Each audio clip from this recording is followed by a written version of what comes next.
messieurs, bienvenue à ce match de série de championnat de 1981 opposant les Expos de Montréal aux Dodgers de Los Angeles. Match numéro 3 alors que la série est égale 1-1, série 3 de 5. Alain Useron en compagnie de Mark Griffin. Et c'est Steve Rogers qui est au monticule pour ce match numéro 3. Pourquoi n'a-t-il pas lancé les deux premiers matchs? C'est qu'il a été occupé précédemment à lancer deux matchs contre les Phillies de Philadelphie. On y reviendra à cette série de division. Voici l'alignement de départ des Dodgers de Los Angeles, une organisation, Marc, que tu connais fort bien. Quelques-uns que tu as côtoyés dans le groupe. Oui, absolument. Mais écoute, c'est toute une formation. On oublie Ken Landreau qui a fait du bon travail. On voit les noms familiers à Dusty Baker, par exemple, qui frappe au 3e rang. Il y a plus de 47 384 spectateurs au Stade olympique pour ce match numéro 3. Il faut se rappeler que ce match numéro 3, c'était le retour des Expos à Montréal après être parti plus d'une semaine. Ils n'avaient pas joué depuis le match numéro 2 au Stade olympique, je parle, depuis le match numéro 2 de la série de division contre les Phillies de Philadelphie. Donc, on avait joué 3 matchs contre les Phillies, 2 contre les Dodgers. Et finalement, c'était le retour. C'était un vendredi soir. Et là, c'est 1-1 dans la série. Les Dodgers qui avaient remporté le premier match et les Expos qui avaient remporté le match numéro 2 à Los Angeles. Oui. Avec une superbe performance, match complet, jeu blanc de Ray Burris. Donc, bon petit souvenir, mon cher Marc, et ça commence avec Davey Lopes qui est au bâton, et le premier tir est une prise.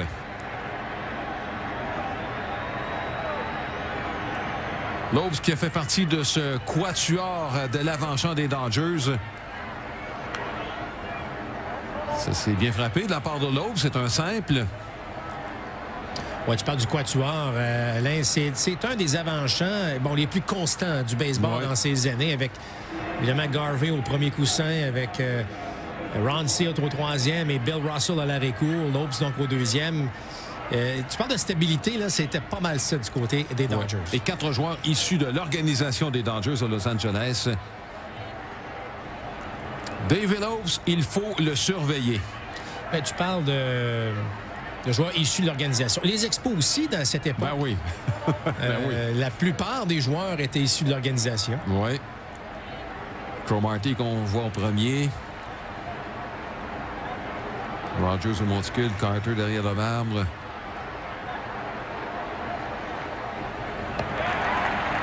Ken Landreau qui fait partie d'une transaction assez importante, Marc, entre les Twins du Minnesota et les Angels quelques années auparavant, impliquant Rod Carew, qui était parti des Twins pour aller vers les Angels.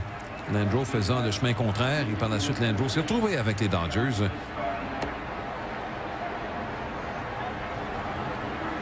Évidemment, Rogers qui doit, dès le départ, surveiller Davey Lopes au premier coussin. Carter, on se rappelle, un excellent bras. Oh oui.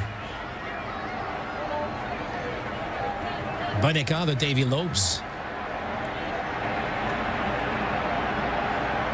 On s'aperçoit Manny Mota qui est l'instructeur au premier coussin chez les Dodgers. Joueur de la première heure de l'histoire des Expos.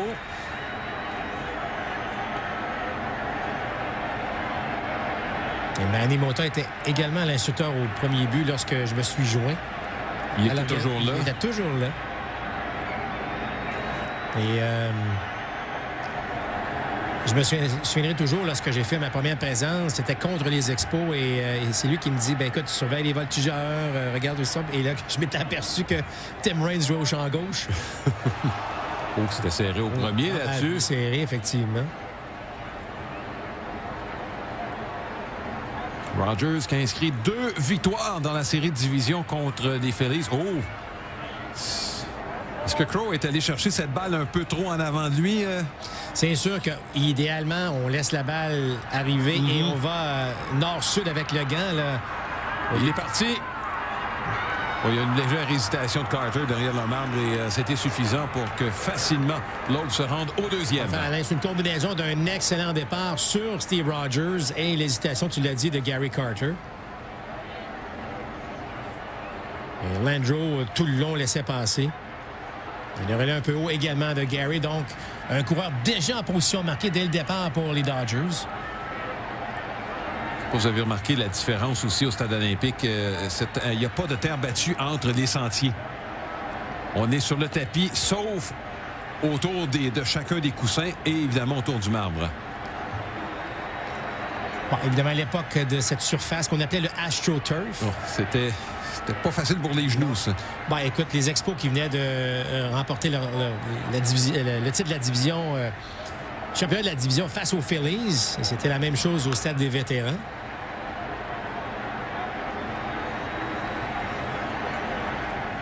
Écoute, Alain, c'est pas mêlant. Là. Pittsburgh, Saint-Louis, plusieurs...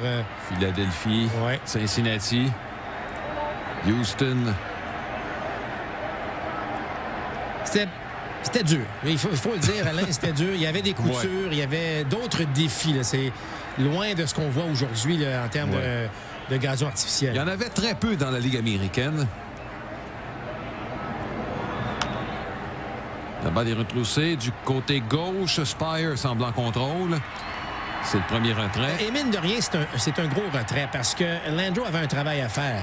C'est de s'assurer que Lopes soit au troisième après sa présence. Alors de forcer le frappeur des Dodgers à soulever cette balle était déjà un gros plus pour Steve Rogers. Oui.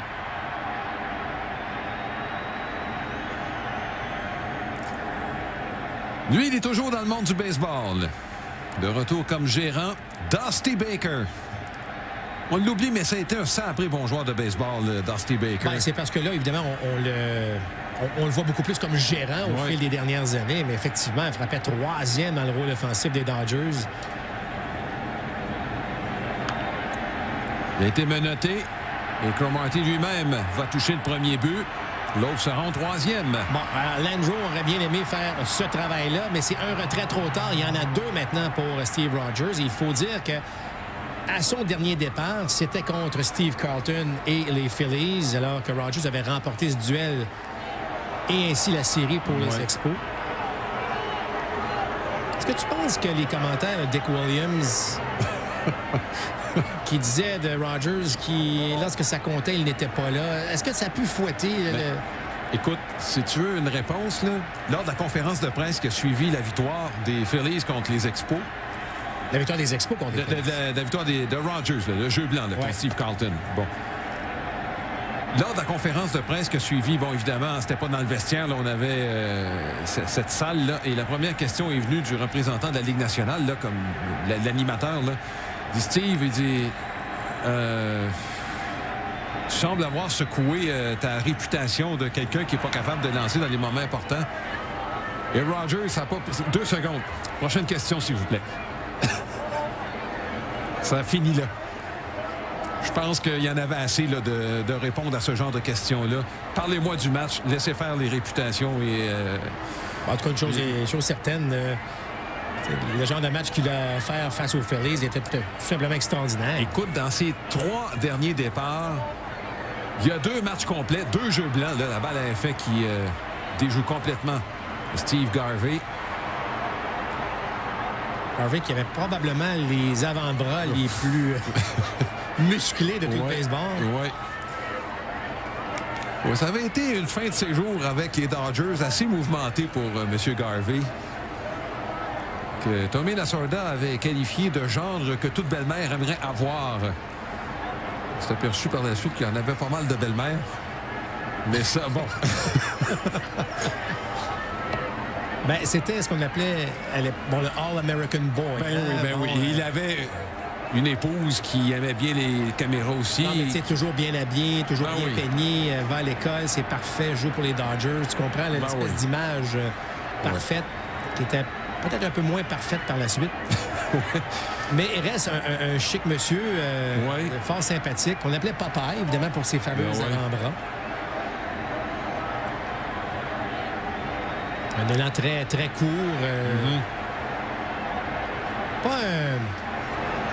C'est pas le physique d'un 4e frappeur, je parle en termes de grandeur. C'est un gars très, très fort, évidemment, physiquement.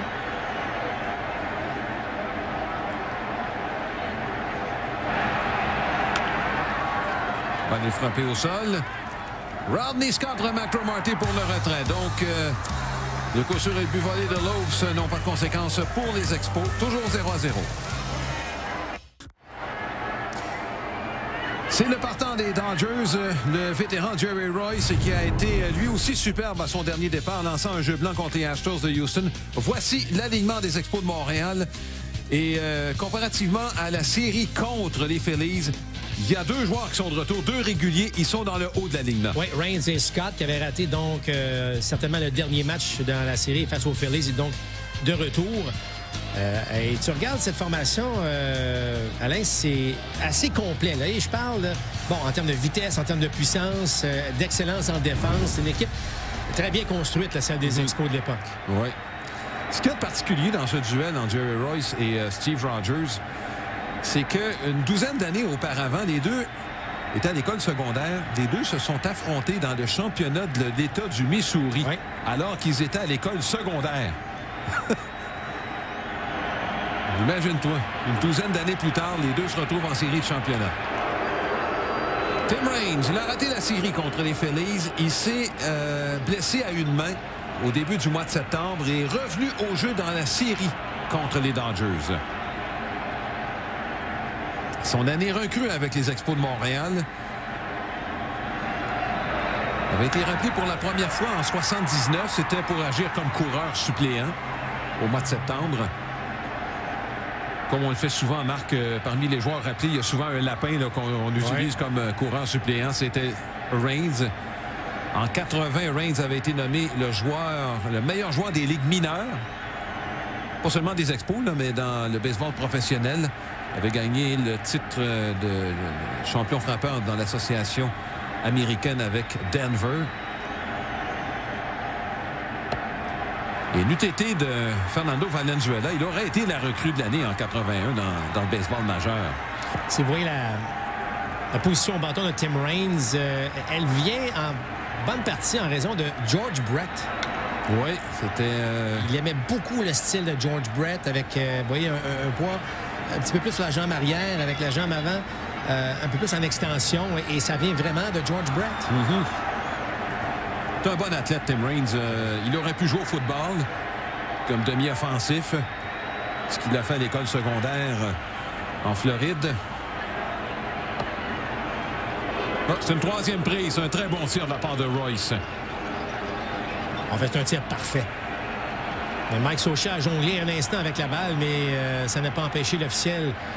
Regardez la façon dont Scioscia capte la balle. On aurait pu penser que, mais le tir était bel et bien dans la zone. Oui. Donnons le crédit à l'arbitre.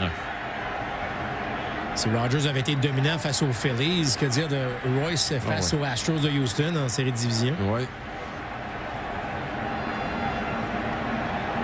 Rodney Scott, un autre frappeur ambidextre.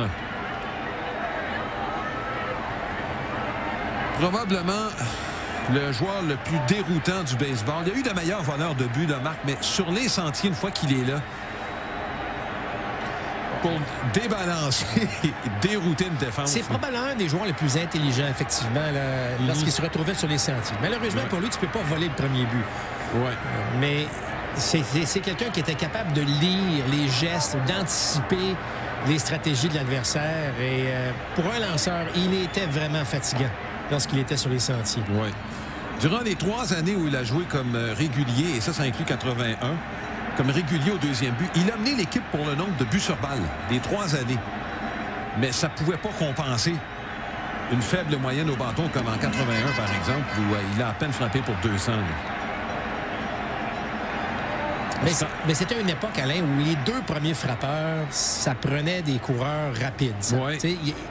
Bon, aujourd'hui, Mike Trout peut frapper au 2e rang. Là. Mais ce que je veux dire, c'est que à cette époque-là, on cherchait ce type de joueur, de frappeur. Ramsey jouait très rapproché au 3e, remet à Garvey, c'est le retrait.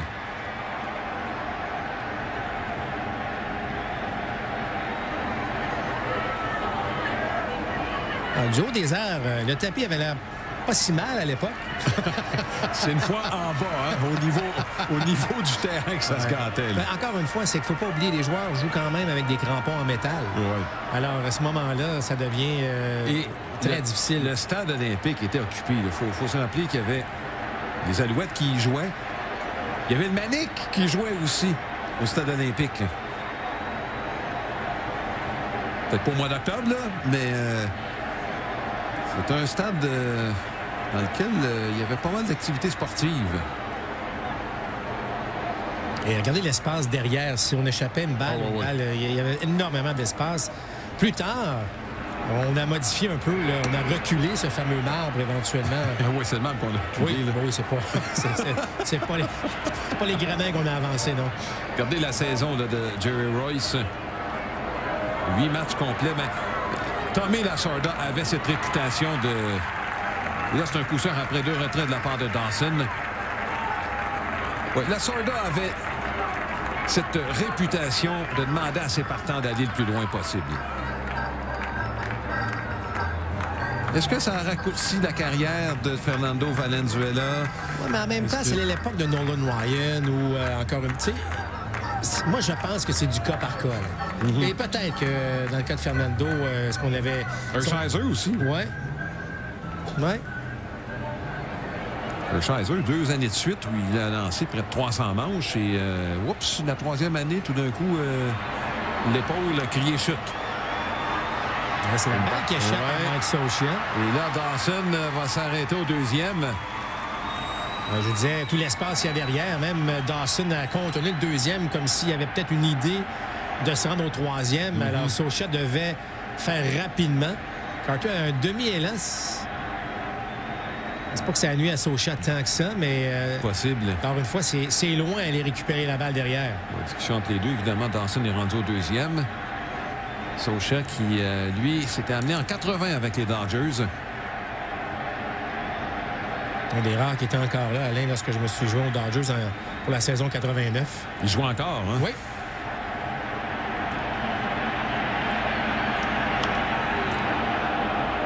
La balle est soulevée. Il y a de la place. Garvey va saisir pour le retrait. On a complété de manche, c'est 0-0.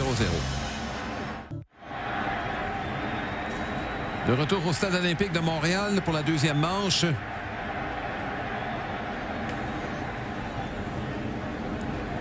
Alors, la position du frappeur, on peut déjà vous dire que c'est Ron Cey. Surnommé le pingouin par Tom Lasorda. Pas sûr qu'il a apprécié au départ, Alain, de se faire appeler un pingouin, mais ça lui a bien servi par la suite. On dit 5 et 10, 185 livres pour Ron Cey. Il avait une puissance surprenante, ce qu'on demande d'un joueur de 3e but. Et tu sais, on parlait un peu plus tôt dans le reportage du fameux quatuor de l'avant-champ qui sont demeurés ensemble très longtemps. Et celui qui a occupé la plus grosse place, ça a été Steve Garvey. Mais celui qui avait, bon an, mal an, le meilleur WAR, parce qu'on sait qu'on a fait des calculs du WAR, c'est Ron Cey. Là, c'est un beau jeu de Rodney Scott qui remet au premier à top. Non, on dit qu'il est sauf. Et donnons crédit aussi à Ron Cey qui a couru de toutes ses forces, évidemment, le long de la ligne. Très beau jeu de la part de Rodney Scott, mais il était très loin. Il était passé le 2e coussin.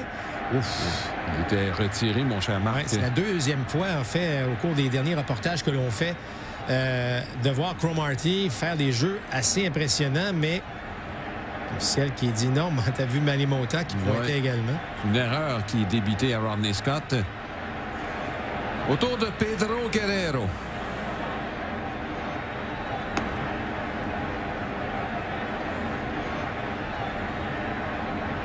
Pas de relation avec Vladimir? Non, pas du tout.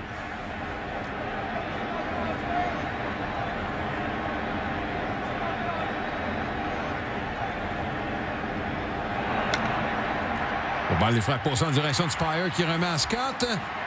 Et le double jeu est complété. Le meilleur ami du lanceur et Rogers excelle. Enfin, il a toujours excellé. Aller chercher cette balle à double jeu et à nouveau bien amorcé par Chris Spire. Oui, il a menotté Guerrero là-dessus.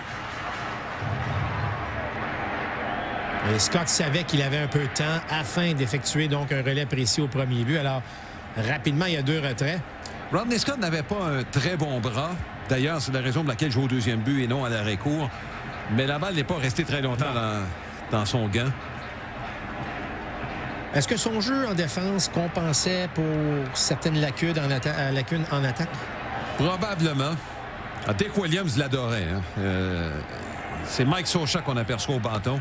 Parce que moi, ça me fait penser à l'histoire de Mike Lansing. Vous savez que Lansing était dans les rangs mineurs et à un moment donné, ça n'allait pas tellement bien aucun entraînement. Mais Delano DeShields avait été malade en début de saison et Philippe Alou avait dit « Moi, ça ne me dérange pas s'il ne frappe pas. Je veux un joueur qui attrape et qui joue bien en défense pour amorcer. » Dans ce temps-là, je pense que c'était une liste de blessés de 6 jours, si je ne m'abuse. En tout cas. Alors, on avait demandé à Lansing, qui n'avait pas frappé du tout au camp, va-t'en jouer au deuxième but, attrape les balles, puis tu vas frapper au 8e rang. Bon, évidemment, l'histoire est bonne parce que Lansing a frappé à peu près 350 au mois d'avril et n'a jamais retourné dans les ligues mineures. Là. Mais l'idée première était, on veut quelqu'un qui attrape la balle. Ouais. Quand Rodney Scott est arrivé avec les Expos, on voulait se donner de la profondeur et quand, c'est en 79, on pensait pas que Scott était pour être régulier. Mais au milieu du camp, Dick Williams est tombé en amour avec lui. Et au milieu du camp, il dit il va être régulier. Là, il s'agissait de savoir est-ce que c'était pour être à l'arrêt-court ou au deuxième but. Et c'était difficile à dire parce que Dave Cash était le joueur de deuxième but régulier. Il ne frappait pas. Et à l'arrêt-court, Chris Spire n'avait presque pas joué en raison de maux de dos. Et finalement, Dick Williams avait décidé de le faire jouer au deuxième but. Ce qui était, je pense, sa meilleure position de toute façon. Bon, c'était pas Noël à l'époque, mais c'était pas chaud. C'était pas chaud. L'autre balle frappe au sol. Scott, un autre beau jeu de sa part. Cette fois-ci, le relais est précis. Et ça complète la deuxième manche des Dodgers au bâton.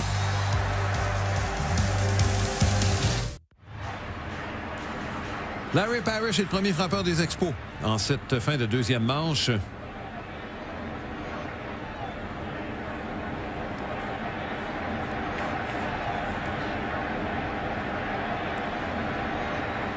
Alors, le grand Parrish s'amène un des bons frappeurs de cette époque des Expos. Gros mois de septembre.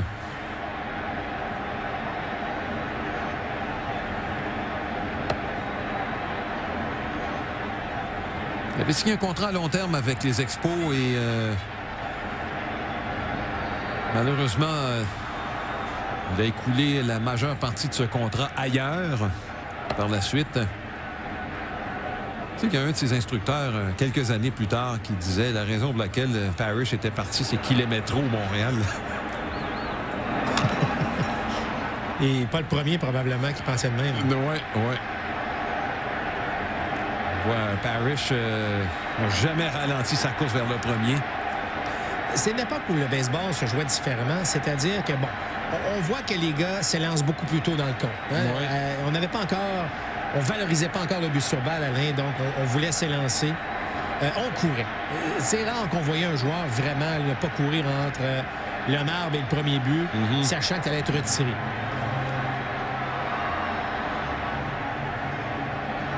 Des enseignes de marques de commerce qui n'existent plus aujourd'hui. Tu as magasiné chez Zellers dans ton passé, j'imagine, à quelques occasions. Seul vous savez que vous avez... Non, seul vous... En tout cas, je me souviens plus trop que là. C'est Zellers, ça, ouais? Oui, quelque chose du genre, là.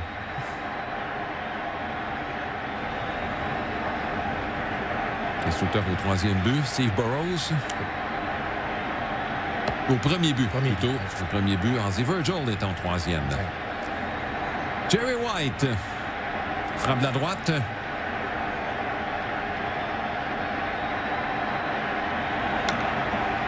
Un bon contact de la part de White en direction de Bill Russell qui remet à Garvey.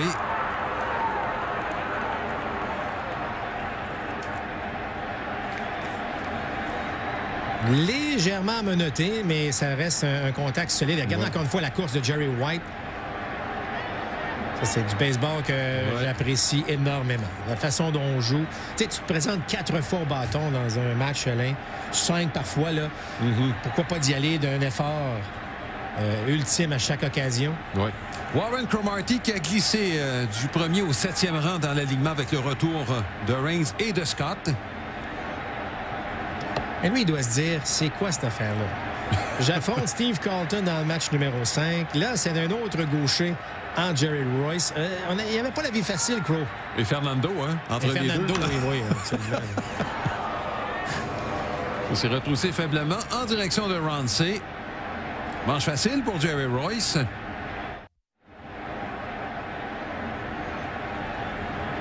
Bill Russell est au bâton. Un style qu'on ne voit pas beaucoup, Marc. Un joueur qui coupe son bâton de la sorte. C'est drôle parce que Larry Bowa le faisait avec les Phillies, joueur d'arrêt court. Mais de le faire autant que Russell, il n'y en avait pas beaucoup. Ron Hunt, en fin de carrière.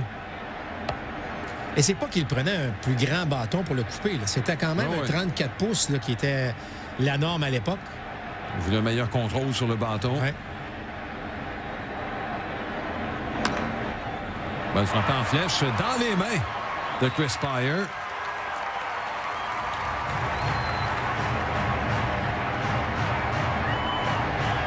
Balle frappée d'aplomb. Rappelle-toi le dernier retrait de la manche auparavant. Un beau jeu de Rodney Scott. Cette fois, une flèche de Russell saisie par Chris Spire. Très bien positionné. La première fois qu'on retire le premier frappeur d'une manche. Jerry Royce.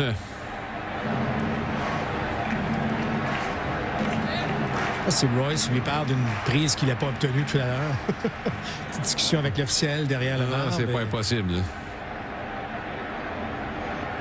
Il a été instructeur dans l'organisation des expos, Jerry Royce.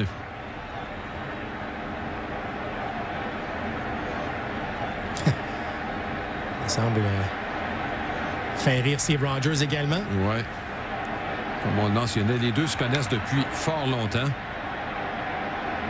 Dans toute sa carrière, Jerry Royce a frappé un coup de circuit. Ceux qui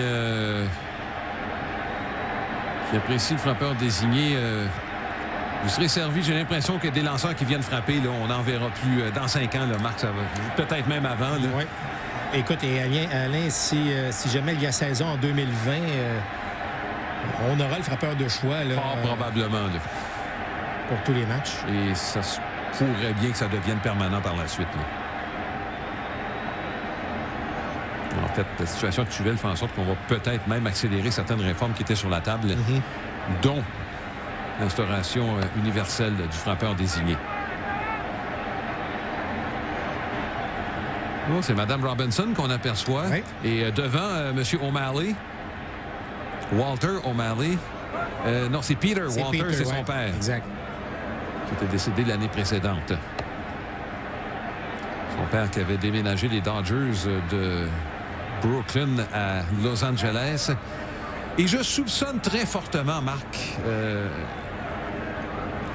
les O'Malley d'avoir été un peu derrière l'obtention d'une équipe à Montréal.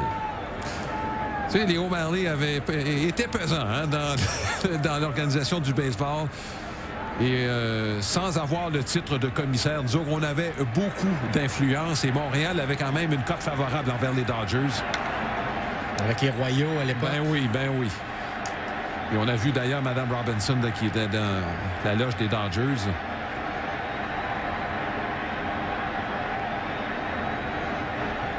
On ne le saura jamais officiellement, j'ai l'impression, là, mais... c'est vraiment pas impossible, parce qu'effectivement...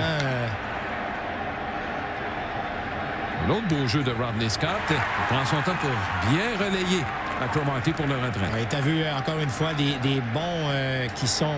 Bon, plus prévisibles. Hors de l'ordinaire. Non, mais c'est parce que c'est beaucoup plus haut. Oui. Aujourd'hui, les joueurs doivent rester bas là, à l'époque de cette surface synthétique. Regardez encore une fois ce bond par-dessus la tête de Rodney Scott. Il doit pivoter et effectuer donc son relais pour retirer Jerry Royce. Mais ça faisait partie... ça faisait partie du jeu lorsque tu avais un terrain synthétique de la sorte et que là, tu sais, par exemple, la série, les 2 premiers matchs étaient joués sur le magnifique terrain du Dodger Stadium. Ouais. Et là, soudainement, tu dois jouer sur une surface synthétique comme le stade olympique. C'est pas tout à fait la même chose. Non, ouais. L'ajustement à faire. Le Royce prend son temps et Dave Elope se fait de même. Question de laisser un peu plus de temps de répit à Jerry Royce puisqu'il y a 2 retraits. Ouais.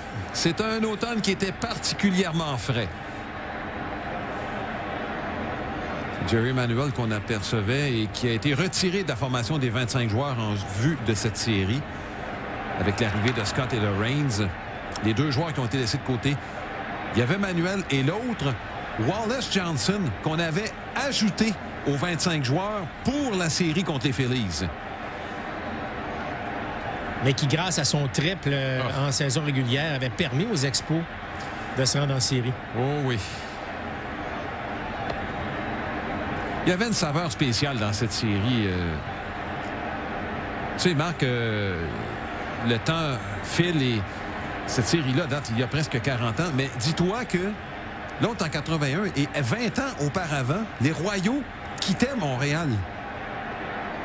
Donc, ça faisait pas si longtemps que ça. Et Tommy Lasorda avait été un joueur étoile avec les Royaux de Montréal. Donc, il y avait encore beaucoup d'amateurs de baseball qui avaient un attachement envers les Dodgers de Los Angeles. Ou de Brooklyn, évidemment, dans certains cas.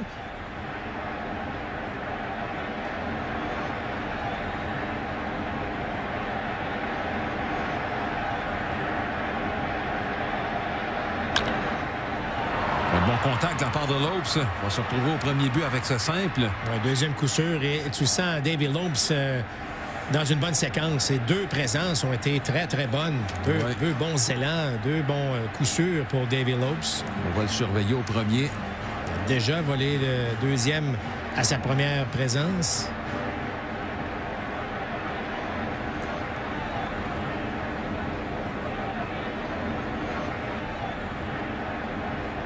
Dans ces fameuses discussions entre receveurs et lanceurs qui aujourd'hui sont réglementées. Oui, oui. Pas à l'époque. Ça, c'est l'époque où on disait prenez votre temps. Mais entre les tirs, on ne gaspille pas une tonne de temps ou entre les manches non plus.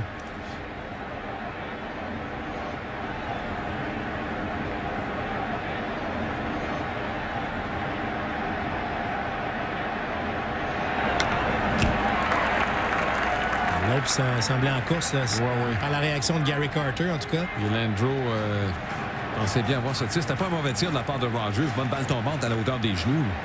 Mais c'était la façon pour Rogers de prendre les devants. Cette rapide tombante. Parce que c'est rare que Rogers tombe dans un compte de 2 balles aucune prise.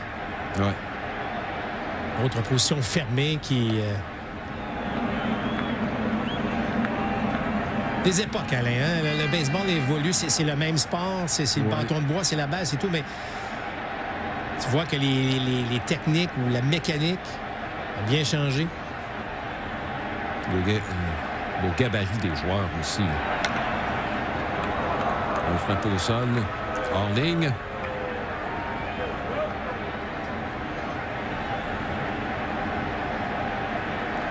Oui, parce que beaucoup de joueurs de 5 et 10, 165 livres. Tu regardes l'avant-champ des Dodgers, là. Lopes, Russell, Garvey, Ronce. Il n'y a pas un 6 pieds là-dedans. Il n'y a pas un 6 pieds là-dedans. Tu peux même pas t'imaginer ça aujourd'hui. Non. La balle courbe rate à l'intérieur. Bon, jeu de Carter qui a tenté de surprendre David Lopes. On va surveiller la réaction. J'ai surpris peut-être même Cromartie avec ce relais.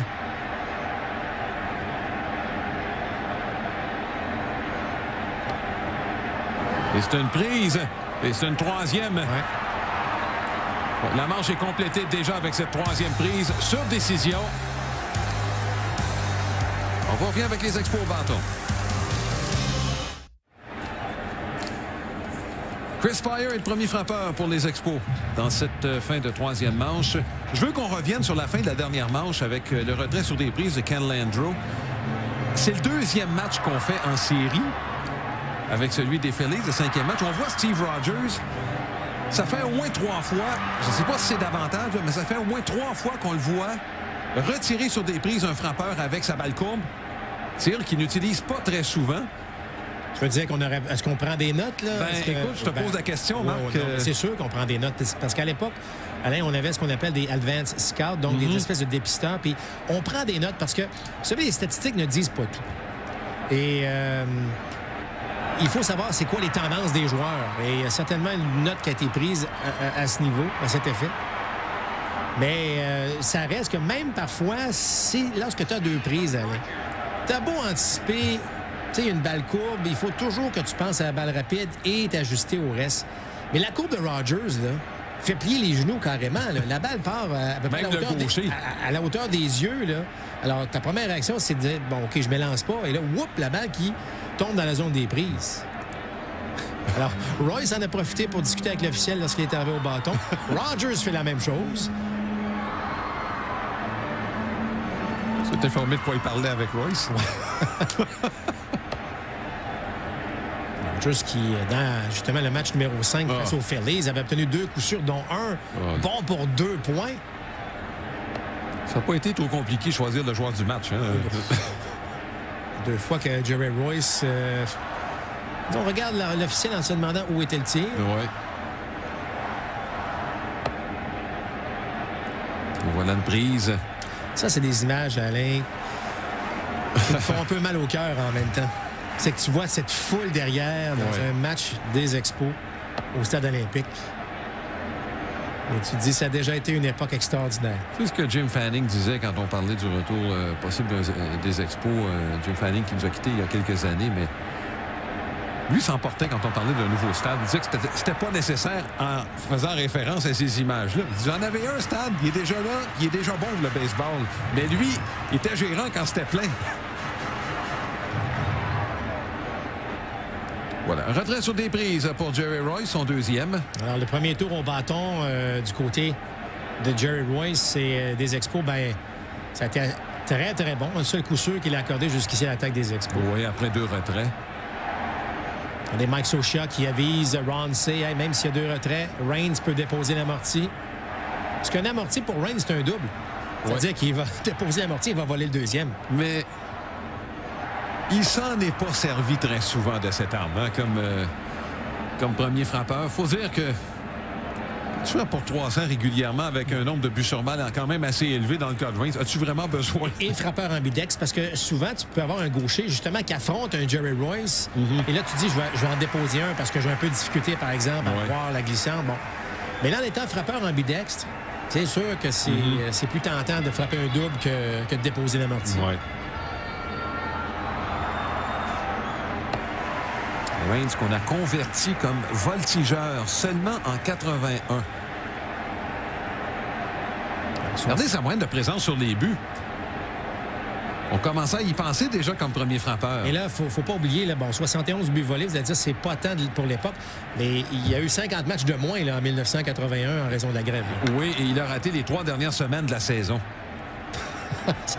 ça veut dire c'est 2 mois complets qu'il a raté. Il atteignait assurément les 100 buts volés.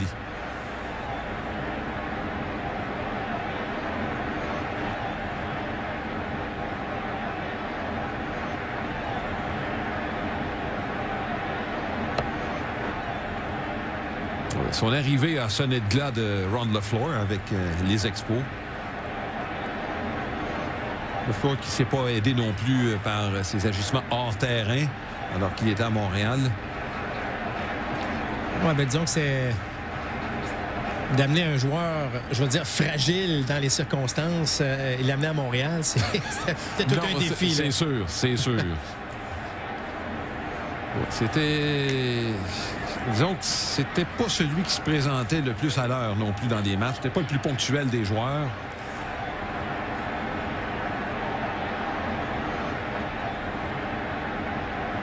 À sa décharge, sur le terrain, c'était un des joueurs, je dirais, qui était le plus difficile à intimider. Et c'était tout à fait le contraire, même lorsqu'il était sur les sentiers.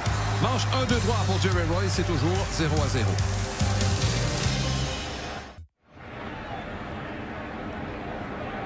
Deuxième présence au bâton pour Dusty Baker face à Steve Rogers. Il sera suivi de Garvey et de Say. D'ailleurs, les 3 joueurs ont fait partie du premier quatuor de l'histoire du baseball à frapper au moins 30 coups de circuit. Tu sais qui était le 4e membre? Reggie Smith. Que j'ai eu comme instructeur des frappeurs longtemps avec les Dodgers. Je ne peux pas dire que j'avais créé une synergie avec Reggie, par exemple. Et pas parce que Reggie n'était pas une bonne personne, au contraire. Mais c'était pas facile de rentrer dans sa bulle. C'est que j'étais pas le style Reggie Smith. Smith aimait Eric Karros à l'époque. Billy Ashley. Ah oui. Tu te souviens de Billy Ashley? Bon, colosse, Mike Piazza, évidemment. Tu comprendras des gars qui ont un bon physique. Tendu les bras pour pousser cette balle au-delà du joueur de troisième but, Larry Parrish. Et là, on commence la manche avec un simple. Troisième fois, en fait, que le premier coureur se rend sur les sentiers. Une belle image ici qu'on a vu à quel point il était même rendu sur la jambe avant avec son poids un peu déjoué, mais quand même, son bâton longtemps dans la zone de contact permet ce coup sûr.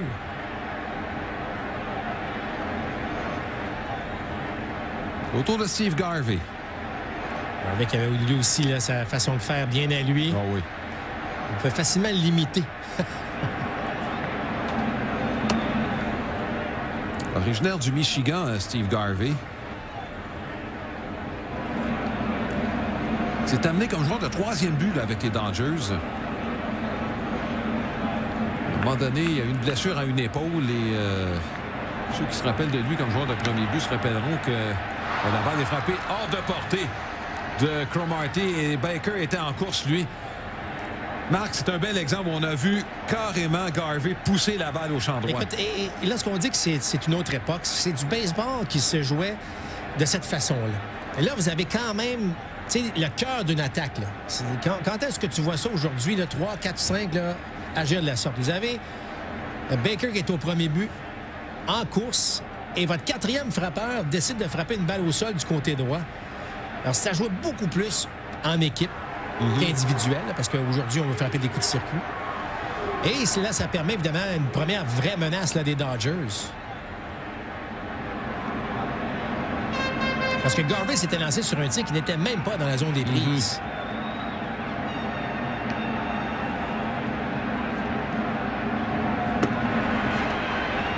C'est la balle glissante de Steve Rogers qu'il avait baptisé. Lui, on lui demandait c'est quoi? Est-ce qu'une courbe, c'est une glissante? C'est une slurve.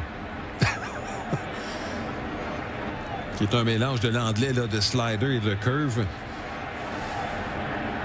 Donc quelque chose entre la glissante et la balle courbe.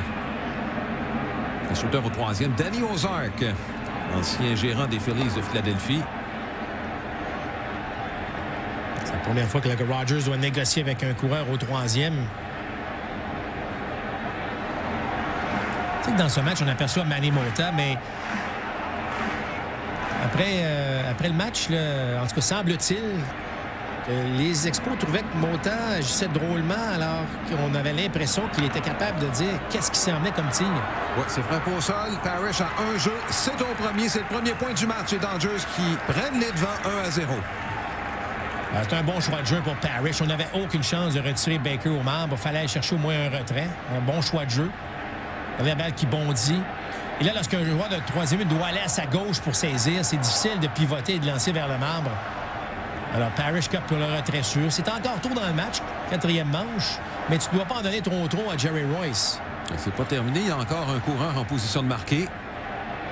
Un seul retrait. Parce que la façon dont Royce a lancé face aux Astros en série de division, parfois un point, c'est suffisant. Oh oui.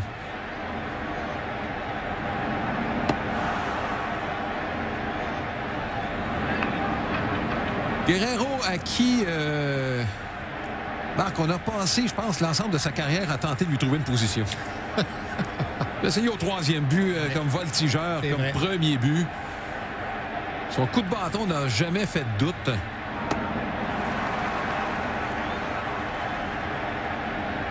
Mais son après-carrière a été assez mouvementée dans le cas de Guerrero.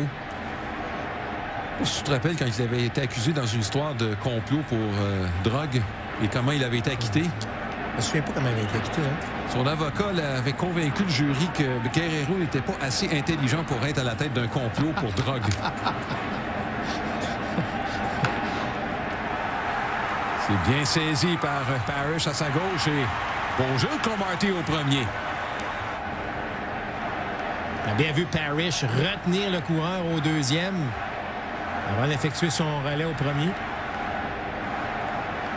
Est-ce que tu aurais accepté qu'un avocat plaide quelque chose du genre? Écoute, là, heureusement, j'avais été mis dans cette situation.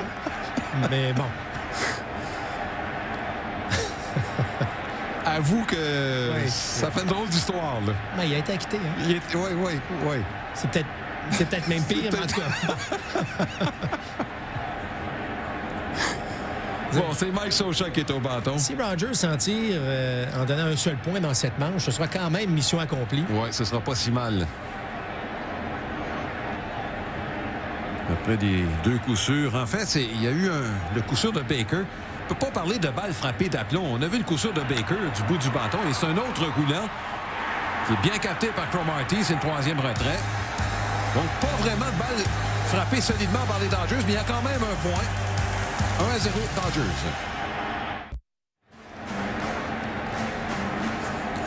Bon, les Expos n'ont pas eu grand-chose à se mettre sous la dent. Ça a été 2 manches parfaites, les 2e et 3e. Un petit coup sûr par Dawson après 2 retraits en première manche.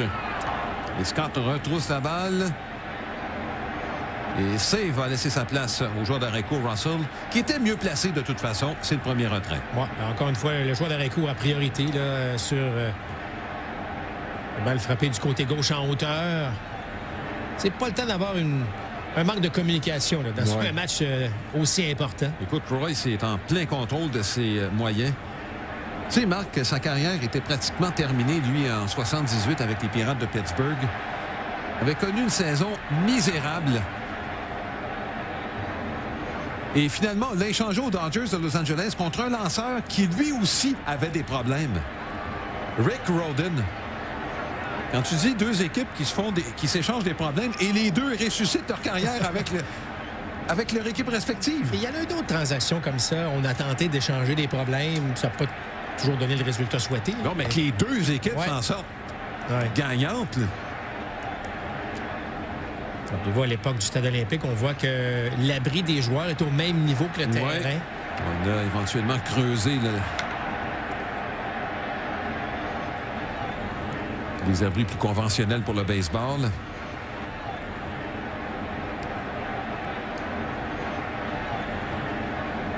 Un vendredi soir frisquet au Stade olympique.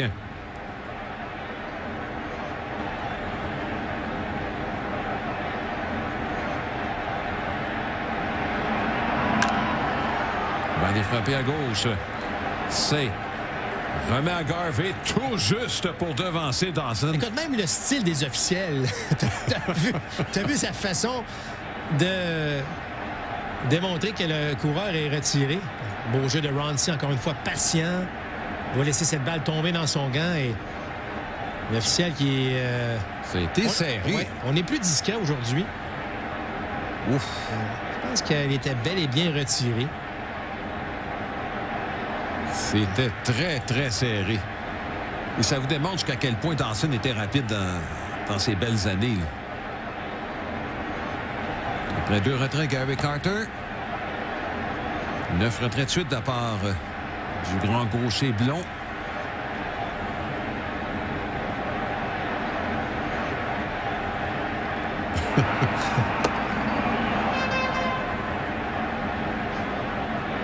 Est-ce qu'il était populaire? Ah oui.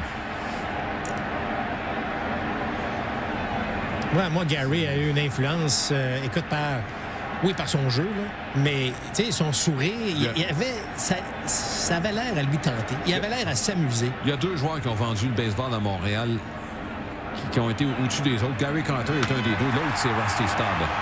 Et la balle perce l'avant-champ pour le 2e coup sûr des Expos. Les 2 après 2 retraits.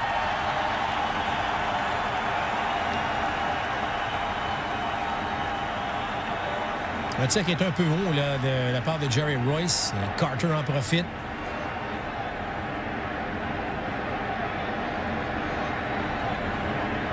Il ne faut pas quitter la balle des yeux. Hein. Tu as vu les coutures sur le terrain. Alors, un voltigeur, même si c'est une surface synthétique, là, va s'assurer de voir cette balle pénétrer dans son gant. Voilà le grand LP Larry Parrish. Les Expos qui ont présentement sur le banc, là, Tim Wallach, Terry Francona. Parmi les substituts, Bobby Ramos est le receveur substitut chez les Expos. Pas vu beaucoup de temps de jeu au mois de septembre. En fait, même dans sa carrière, je te dirais, lorsqu'il était le second de Carter. En fait, l'année suivante, les Expos trouvaient que le rendement de Bobby Ramos ne justifiait pas qu'on le garde avec l'équipe. On avait signé à gros prix, façon de parler, là, mais Tim Blackwell. Et la balle est poussée au champ droit. C'est en lieu sûr. Carter, lui, va se rendre jusqu'au 3e là-dessus.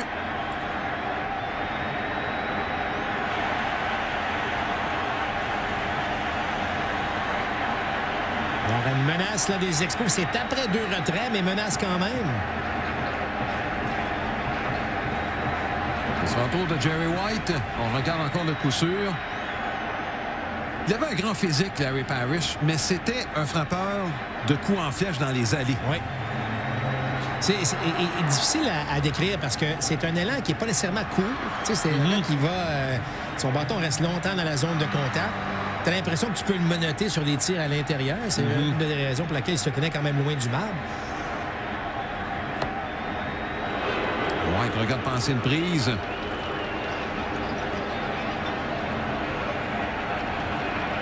White qualifié par Dick Williams comme meilleur 4e voltigeur du baseball majeur.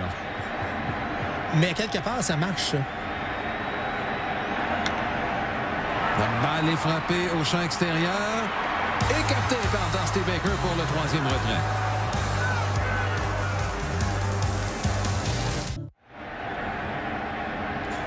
Il n'y a pas eu encore de manche parfaite pour Steve Rogers.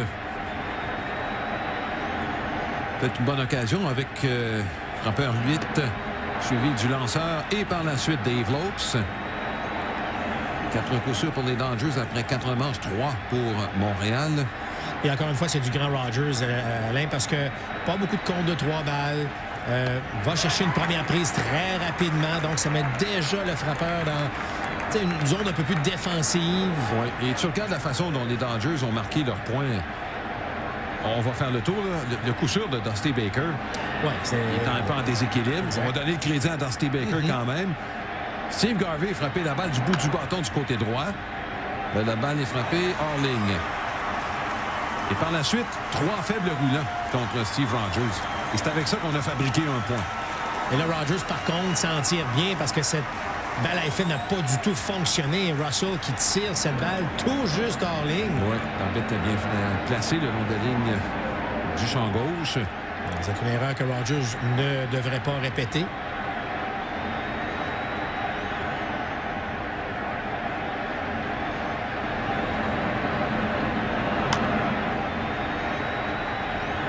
Chez les Expos, il y en a plusieurs qui ont poursuivi leur carrière comme instructeur ou gérant une fois que c'était terminé. Mais dans l'alignement des Dodgers, il y en a 3 qui ont été gérants. Russell est un de ceux-là. Dusty Baker, évidemment, et Mike Scioscia, qui lui a remporté la Série mondiale à la barre des Angels. Est-ce qu'il aurait dû demeurer un Dodger toute sa carrière, Mike Scioscia? Comme gérant? Une fois sa carrière de joueur terminée. Je vais dire, comme Lasorda disait, lui, c'était du sang bleu, hein? Un Dodger bleu, là. Ben oui. Mais lorsqu'il est parti, écoute, il est resté, quoi? Une vingtaine d'années avec les Angels. Ah oui. D'ailleurs, il a invité, il y a plusieurs des entraîneurs, ou en fait, des instructeurs de Scioscia au fil du temps, qui parvenaient des Dodgers, qui s'en allaient avec les Angels. Ton bon ami Dino Abel faisait partie du groupe. Qui est d'ailleurs revenu avec les Dodgers en 2019. Autre balle frappe au sol. Spire remonte premier. Non! La balle n'a pu être maîtrisée par Cromartie. Je ne sais pas si Crow tentait de faire le grand écart. C'est épouvantable comment cette balle bondissait. Regardez encore une fois, c'est une balle qui bondit très haut.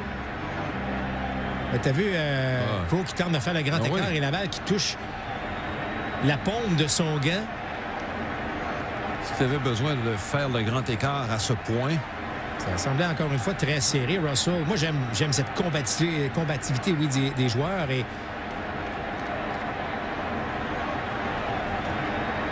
ça aurait été très serré. Je suis même pas sûr qu'il aurait été retiré si... On donne un coup sûr d'ailleurs à Russell. On va demander l'amorti, fort probablement à Jerry Royce. Pour la 4e fois, le premier coureur de la manche est sur les sentiers. Mécaniquement, c'était... Il ne faut jamais voir ce baril du bâton, le gros bout du bâton, vers le sol de cette façon-là. Mm-hmm.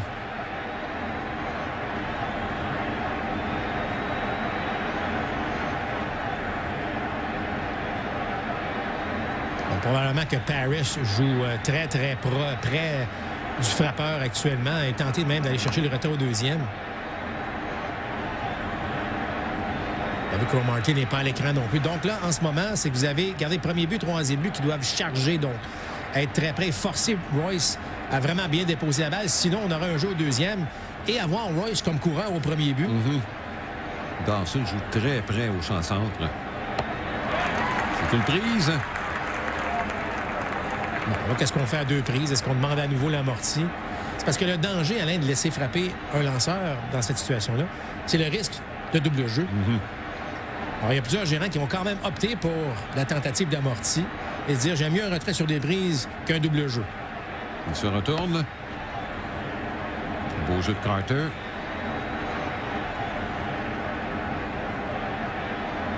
Une série aussi qui est un peu spéciale pour Carter, lui qui est originaire de la Californie. Il y en avait quelques-uns avec les Expos. Il y avait Jerry White. Pas tout à fait de Los Angeles dans les deux cas. Le recrutement des Expos se faisait davantage en Floride, je dirais, qu'en Californie. On peut ajouter, même s'il n'était plus avec l'équipe, mais il a été un rouage important, Ellis Valentine, qui lui était de Los Angeles. Cromartie, même que Parrish, Dawson et Raines, tous originaires de la Floride. C'est bien en direction de Parrish, mais qui remet au deuxième. On tente le double jeu et c'est fait. Voilà, c'est vraiment la défense des Expos qui a excellé. Et vous voyez, on voulait le retrait au deuxième. Parrish a lancé une prise, ce qui permettait aux Expos de compléter le double jeu par la suite. Regardez, c'est un bon dans le gant de Parrish. Alors, on allait au moins chercher ce retrait au deuxième. Et Spire, lui, réussit, même si le relais est de côté, là. Et heureusement que c'est Jerry Royce qui courait aussi, là, pour compléter, donc, ce double jeu. On voit que Ron Mayscott qui couvrait le premier. Alors, un jeu bien synchronisé par la défense des Expos. Mais dans le cas de Spire, est-ce que tu l'as déjà vu faire un relais par-dessus? Non, mais c'est parce que ce que je veux dire, c'est que lorsqu'il a saisi, au lieu de... Souvent, on va avoir une espèce d'élan qui va nous amener vers notre cible. Lui, son élan la met vers le troisième coussin. Non. Écoute, moi, je lançais de côté lorsque j'étais jeune. Puis mes frères me disaient, non, lance par-dessus, tu vas avoir mal au bras. Et je me disais, ben Chris Spire le fait, lui. Oui, mais lui, il est dans les ligues majeures. Toi, t'es pas dans les ligues majeures, alors lance par-dessus. 2 fois sur les sentiers, Davy Lopes. Alors, plein cœur du marbre qui a échappé à Carter, mais encore une fois, l'officiel qui ne se laisse pas déconcentrer et donne la prise à Rogers.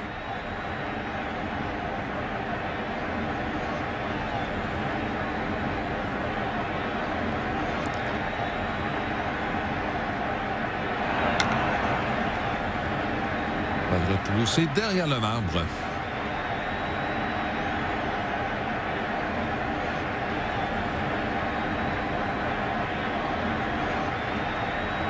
La balle qui a échappé à Carter. C'était une prise néanmoins. Oui.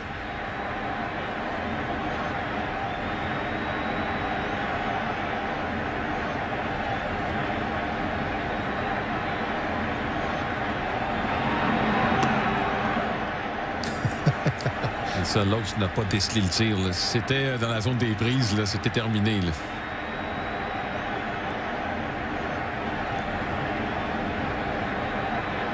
En ce moment, c'est une autre balle courbe. Souvent, un lanceur, lorsqu'il rate une courbe, sait pourquoi il l'a raté. Là, peut... Ouais, troisième prise.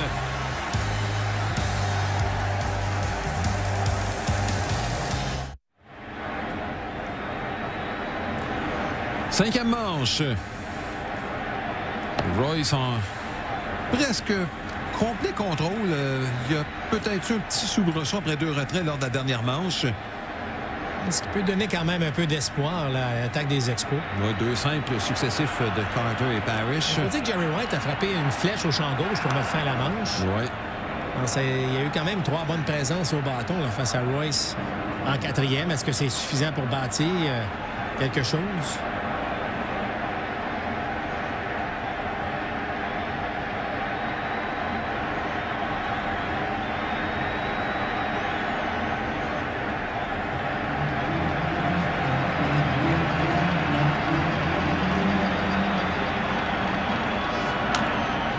Frappé en flèche, saisi par Ramsey, qui était parfaitement positionné au 3e but. J'ai l'impression que c'est un bâton fracassé dans les mains de Crow.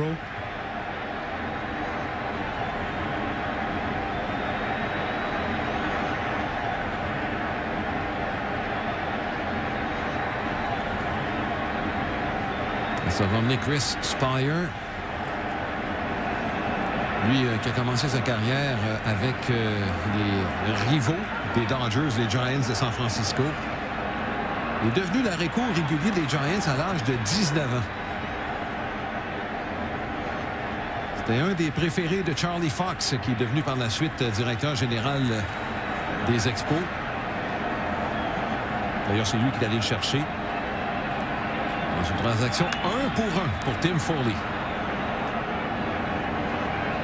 Tim Foley qui n'était pas le joueur le plus sympathique. On va dire ça de même, Alex? Ben, écoute, il y a plusieurs choses qui ont fait en sorte que Spire s'est amené à Montréal. Bon, Spire était un petit peu de contractuel avec les Giants. Il faut dire que les Giants traversaient dans leur histoire une période pas facile. 2 ans auparavant, même, ils étaient censés déménager à Toronto, alors que Spire est retiré. Puis Spire voulait quitter les Giants et Charlie Fox est allé le chercher. Et Dick Williams n'était pas le plus grand fan de Tim Foley. Williams venait d'arriver à Montréal et d'ailleurs Foley s'était fait s'était fait fermer le clapet assez solidement par une jeune recrue qui s'appelait André Dawson.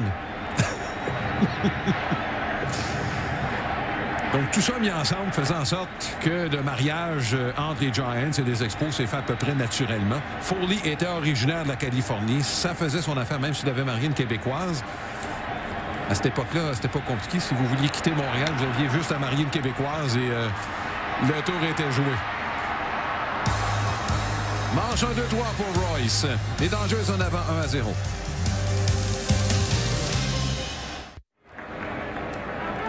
Il serait temps que Steve Rogers ait une manche 1-2-3, Marc. Il l'a lancé souvent avec son élan arrêté.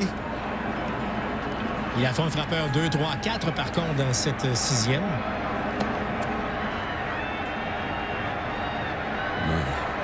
Quatre des 5 premières manches, le premier coureur s'est rendu sur les sentiers.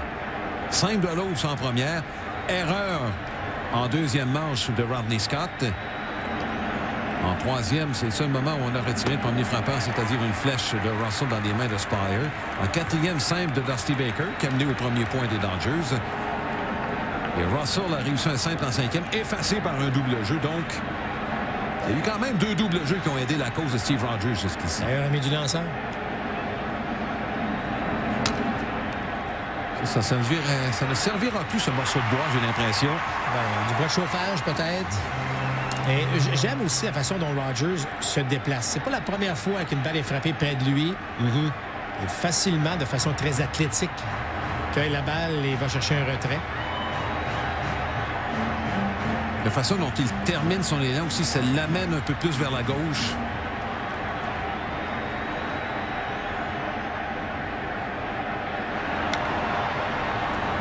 C'est tout près des mains. Spire va remettre à Cromartie pour le retrait.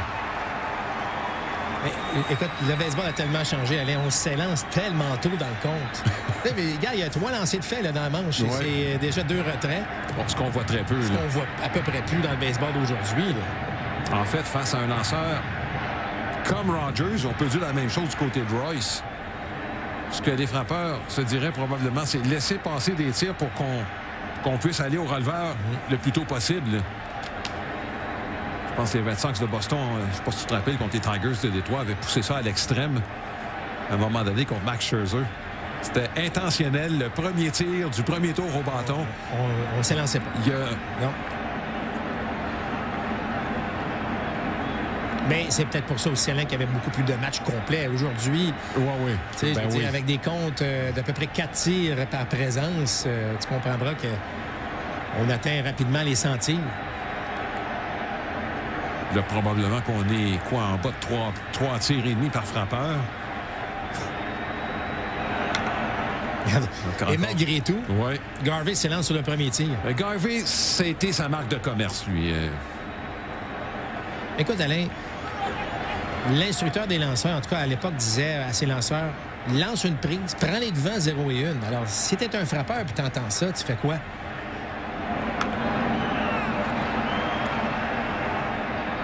J'avais déjà lu sur Steve Garvey, lui, qui refusait de gaspiller une présence au bâton, même si c'est 10 à 1. Il dit, ce coup sûr-là, quand je vais négocier mon prochain contrat, va peut-être me servir. Si je finis à 199 coups sûrs au lieu de 200, là... Il échappe à Et on va remettre au premier. Non, trop tard. Scott qui était bien placé derrière le premier but.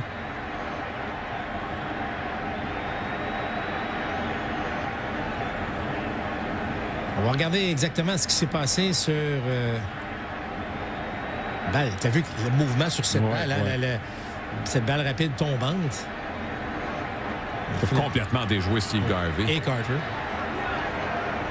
Gary qui est hors d'équilibre a tenté de remettre au premier but. Beau jeu de Ronnie Scott qui couvrait derrière.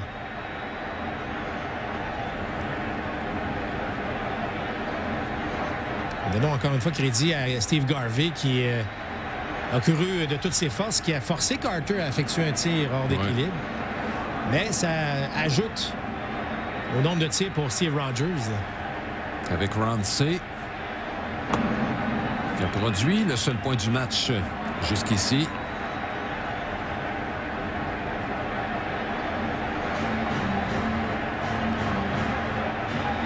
Plus de 47 000 spectateurs au Stade olympique pour ce match numéro 3 de la série de championnat de Ligue nationale 1981. Oui, c'était pas chaud, mais... On se réchauffait ensemble. Oh, oui. Je connais quelques personnes de mon petit coin de pays qui étaient à ce match.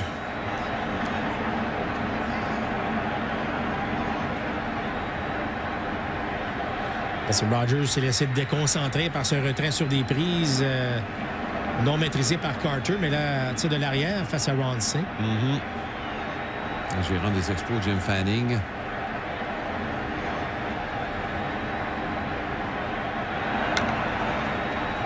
Il l'a défié, hein? Oui, avec une balle rapide.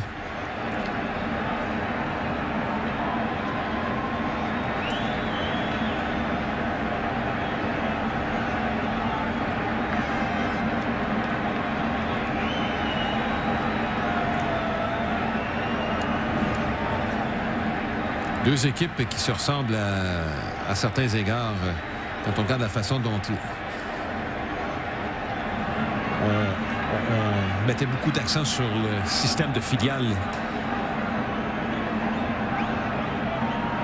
Les Dodgers ont connu leur plus mauvais moment et t'en as été témoin, Marc, au début des années 90, quand on s'est tourné vers les joueurs autonomes. On a embauché les Strawberry, les Eric Davis, les Brad Butler aussi. Mais effectivement, on sortait un peu là, de cette philosophie développée. Et pourtant, pas longtemps après, on a eu quoi? 5 recrues de l'année de suite. Et on a recommencé à prendre du galon.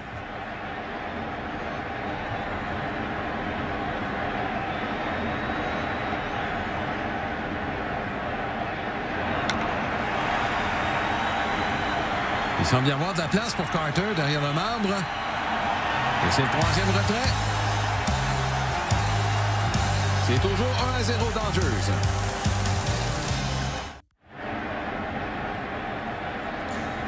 Bon, c'est une manche importante parce que c'est le haut de l'alignement pour les Expos. Oui, et sans dire qu'il se fait tard, il faudrait au moins que les Expos menacent face à Jerry Royce qui est en pleine possession de ses moyens. Sur 3-5, les 3 après 2 retraits.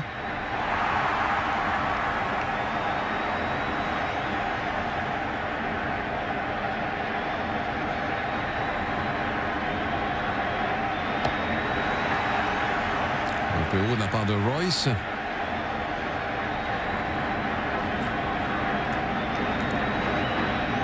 parce que je pensais peut-être que c'était une prise.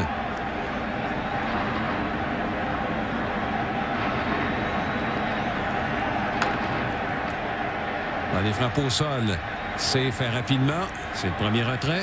Tu sais, tu regardes dans le baseball d'aujourd'hui, 2 balles, aucune prise au premier frappeur, Tim Raines. Un premier frappeur, probablement que ce ne serait pas élancé aujourd'hui. Ou s'il s'élance, c'est pour frapper une balle d'aplomb, donc son tir. À quel point ça a changé. Quand tu dis aussi que ça a changé, Jerry Royce, 10 saisons de 200 manches ou plus.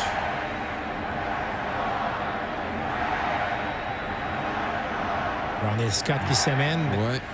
Royce, 6 pieds 5, hein? Oui, c'est un solide gaillard qui est capable d'en prendre. Il y a quelques saisons au-dessus de 250 manches. Aujourd'hui, il n'y a pas un seul lanceur qui lance 250 manches. En fait, je pense que le prochain qui va réussir l'exploit, c'est un lanceur de balles papillon. Je ne vois pas autre... Et il n'y en a pas à l'horizon. Hein? Il y a Steven Wright qui est suspendu. Oui, mais je parle de jeunes qui... il y a jamais vraiment de jeunes. Ça va revenir à un moment donné. T'imagines, Marc, un lanceur que tu peux utiliser à toutes les sauces, n'importe quand, 4e, 5e partant, il va te lancer. Tu sais, un lanceur de balle papillon, 1er, 2e, 3e tour, là. R.A. Dickey a été vraiment le dernier qui s'était établi. Là. Wright a eu quand même du succès. Ouais, c'est vrai, mais tu sais, t'as raison. Il a gagné le Cy Young, par exemple. Exact. Ouais.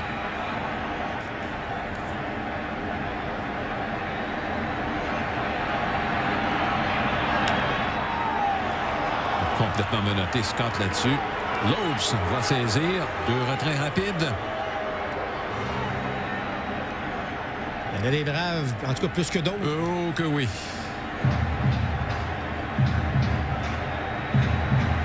1-0. Alors, les matchs de l'époque, hein? Beaucoup de lanceurs dominants dans le baseball à l'époque. Oui, bien, 81, ça a été une année de lanceurs, là. Regarde les moyennes de points mérités. En fait, les Dodgers, il est lance sur le premier tir. Il pousse la balle au-delà de l'avant-champ pour un simple. Bon, c'est un 4e simple, Marc. Tous les coups sûrs après 2 retraits jusqu'ici. Au moins, tu as de la vitesse sur les sentiers avec Dawson. Oui. Il peut venir marquer, évidemment, à l'époque, tu pouvais penser, il peut venir marquer sur un double, par exemple, de Carter. Alors, lorsque tu as de la vitesse sur les sentiers, tout peut arriver. Oui, surtout que là, avec 2 retraits... En course au moment du contact, oui.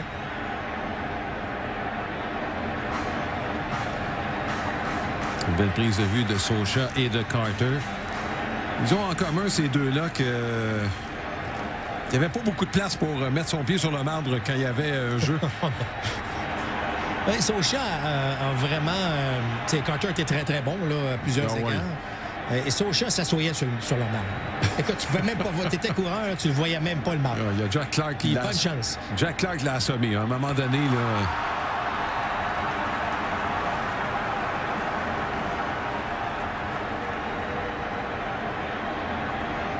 La différence de grandeur entre Garvey et... Ben oui.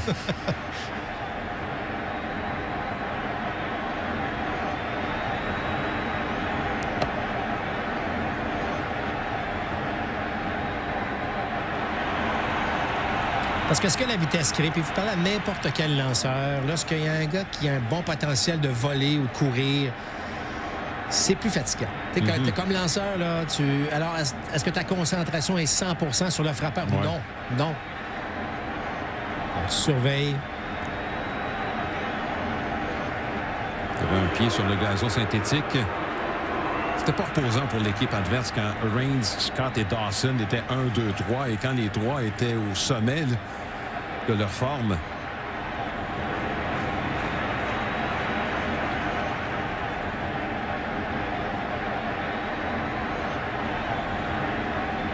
Un petit chronomètre à la main droite. C'est Burroughs. Oui. Balle est frappée en hauteur. C'est hors ligne. Le chronomètre servait à bien des choses. On voulait savoir le geste du lanceur vers le marbre. Donc, combien de temps ça prend lorsqu'il bouge au moment où la balle pénètre dans le gant du receveur. On voulait aussi savoir, lorsque la balle pénètre dans le gant du receveur, lorsqu'il lance au deuxième, on voulait savoir. On veut des temps. Alors, c'est la responsabilité de l'instructeur au premier but de le faire.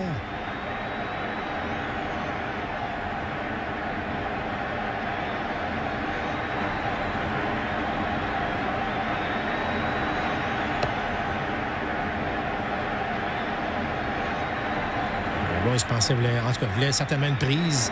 Le langage corporel n'était pas très subtil. Hein?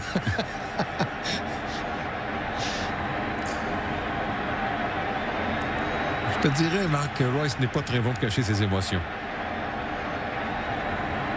Il y a quelques discussions avec l'arbitre et pourtant, c'est lui qui contrôle la situation. Là.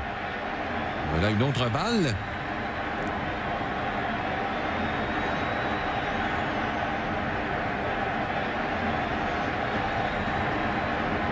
Carter, Parrish et Valentine, ces trois gars-là ont fait leur début la même année professionnelle en 72.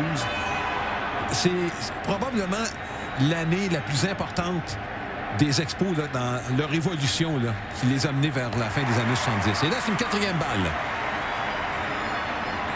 Et aucun n'a été un choix de première ronde. Le choix de première ronde avait été dénommé Bobby Goodman. Et ce qui va peut-être surprendre, c'est que c'était un receveur. Alors qu'on a repêché Gary Carter, qui est un joueur d'arrêt-court à l'école secondaire. Et qu'on avait Barry Foote. Et que Barry Foote, qu'on avait comparé à Johnny Bench, imaginez.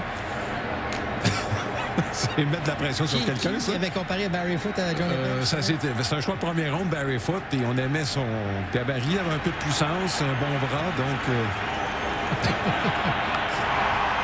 La balle est frappée. Ça perce l'avant-champ. Dawson est rapide. Il n'y aura pas de relais vers le marbre. Et c'est de cette façon que les Expos vont créer l'égalité 1-1. Et tout ça après 2 retraits. Alors, le but sur balle de Carter pousse Dawson en position de marquer. Et Parrish fait exploser le stade olympique avec ce premier point. Ça crée l'égalité. Ouais. Ça non plus, on n'en voit plus beaucoup, Marc, dans les stades aujourd'hui. Balle frappée avec passablement de force et c'est sur cette surface synthétique. Ah oui. Balle qui perce le manchon et regardez, d'aucune manière, Baker avait l'intention de retirer Dawson au marbre. S'assurait évidemment que cette balle ne perce pas derrière lui. Et autour de Jerry White. Un autre tir que Royce voulait et à sa défense, on peut dire que c'était proche de la zone des prises. Là. Steve Howe est en train de s'échauffer. Releveur gaucher. C'est seulement sa deuxième. Et Alejandro Peña qui est allé le rejoindre.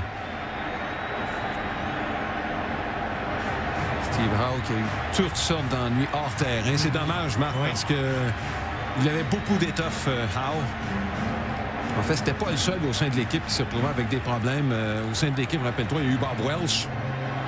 Bob Welch, dans le cas de la Peña. Peña qui a peut-être été un des premiers, Marc,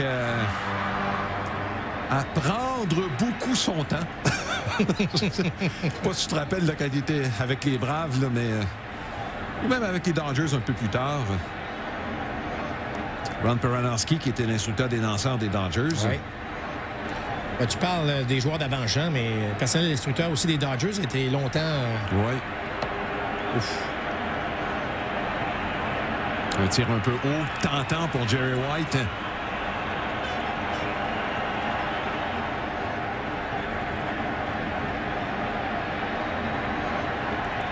Pas très rapide, les deux coureurs sur les sentiers, mais des coureurs intelligents, surtout dans le cas de Parrish. Mais tu l'as dit, la beauté avec 2 retraits, Alain, c'est que tu peux partir sur le contact. Une balle frappée en flèche à gauche.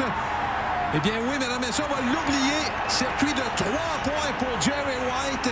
Et Marc, c'est peut-être le circuit le plus retentissant de l'histoire du Stade olympique de Montréal. Et probablement, Alain, certains disent le plus gros coup sûr à la limite de l'histoire des Expos. Et écoute, les gens qui étaient présents au Stade olympique disaient le stade va s'écrouler.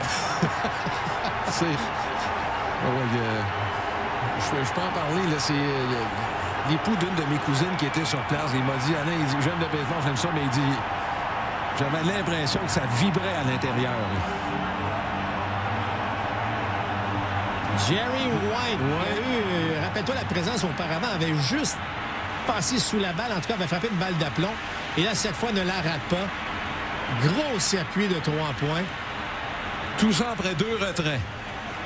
2 retraits faciles en plus, là.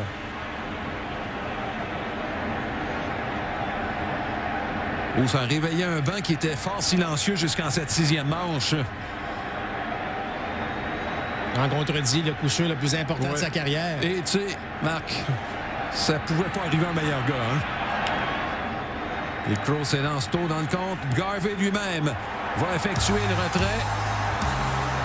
Il y avait un gros coup de circuit de Jerry White dans cette 6e manche face à Jerry Royce. 4-1 la marque.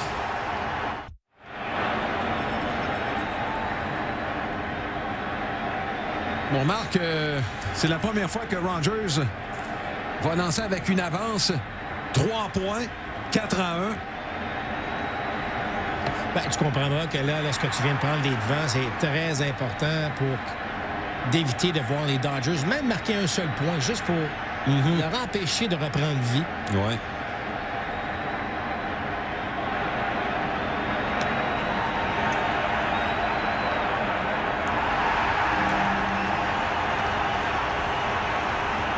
C'est Guerrero, Socha et Russell dans cette manche.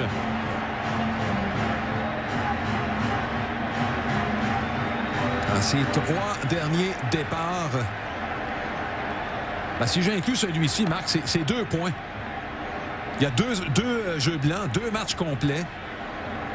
Le match contre les Phillies, le premier match de la série de division. J'ai rendu jusqu'en 9e en accordant qu'un seul point. Et là, un seul point jusqu'ici en 6 manches. C'est une séquence absolument splendide de la part de Rogers. Et là, il faut aussi mettre en contexte l'importance de ces matchs-là. Chacun des matchs. Droite, c'est parti, évidemment, contre les meilleures équipes de la Ligue nationale. Ici, contre les Dodgers, 2 fois contre les Phillies.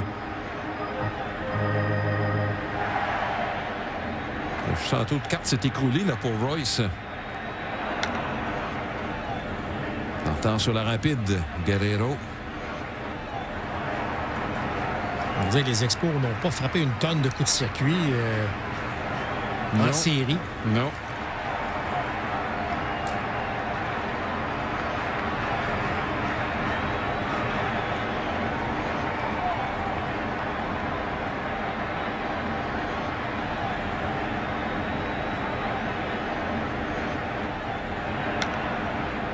Complètement menotté, Guerrero.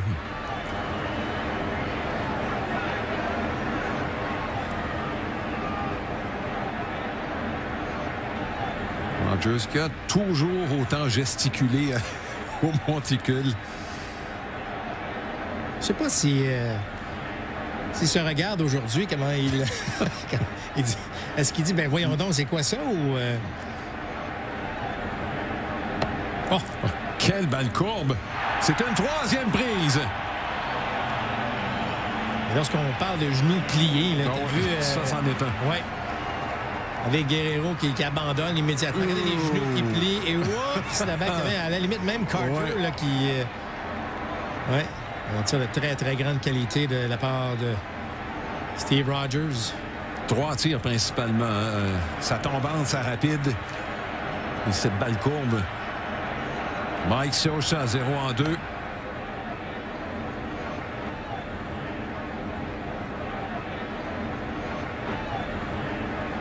Probablement que s'il lançait aujourd'hui, Marc, on est en train d'incorporer un changement de vitesse. Quoique, on pourrait peut-être prendre exemple sur un Clayton Kershaw. La balle est poussée au champ opposé. Et c'est saisi par Tim Raines. Ce que j'allais dire, c'est que Rogers... On regarde un Kershaw aujourd'hui qui n'a pas nécessairement de changement de vitesse. Le changement de vitesse étant sa balle courbe. Oui. Bon jeu de Raines ici. C'était hors ligne. Faut oublier que le stade olympique, la rampe est énorme. Hein? C'est haut. C'est pas des rampes de 8 ou 12 pieds. C'est très... Alors, lorsque tu arrives dans ce coin-là du stade olympique, tu comprends, tu arrives, il y a des murs partout, mais il faut que tu gardes ta concentration à saisir la balle.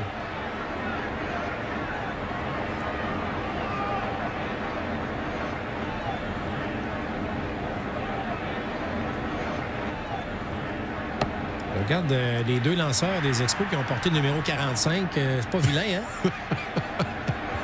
Ouais, tu mets ça bout à bout, là. Rogers et Pedro Martinez. Oui.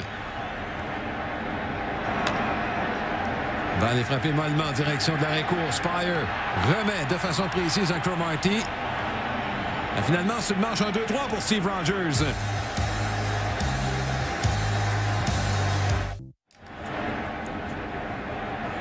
Chris Spire est le premier frappeur des Expos en fin de 7e manche. On se pose même pas la question, Max, c'est Rogers qui va venir frapper. Bon, non, écoute. C'est une balle frappée en flèche. Devant Dusty Baker.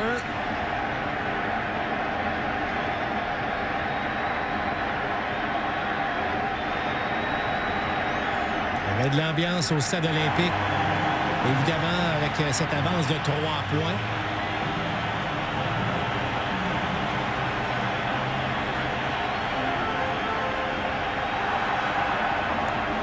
On va sûrement demander l'amorti. Il n'y a pas de retrait. C'est déposé. Un seul jeu. C'est au premier. Mission accomplie pour Rogers.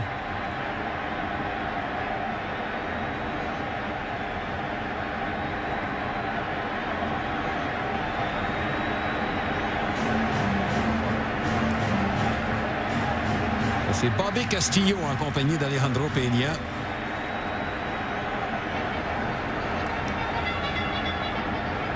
Castillo qui était celui qui a ni plus ni moins montré la balle tire-bouchon à Fernando Valenzuela et qui était son mentor avec les Dodgers.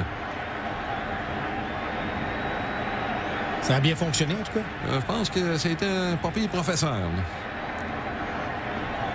Magnifique image, encore une fois, de Reigns avec la foule derrière. Reigns qui n'a pas de coup sûr dans le match. Oui, bien tranquille.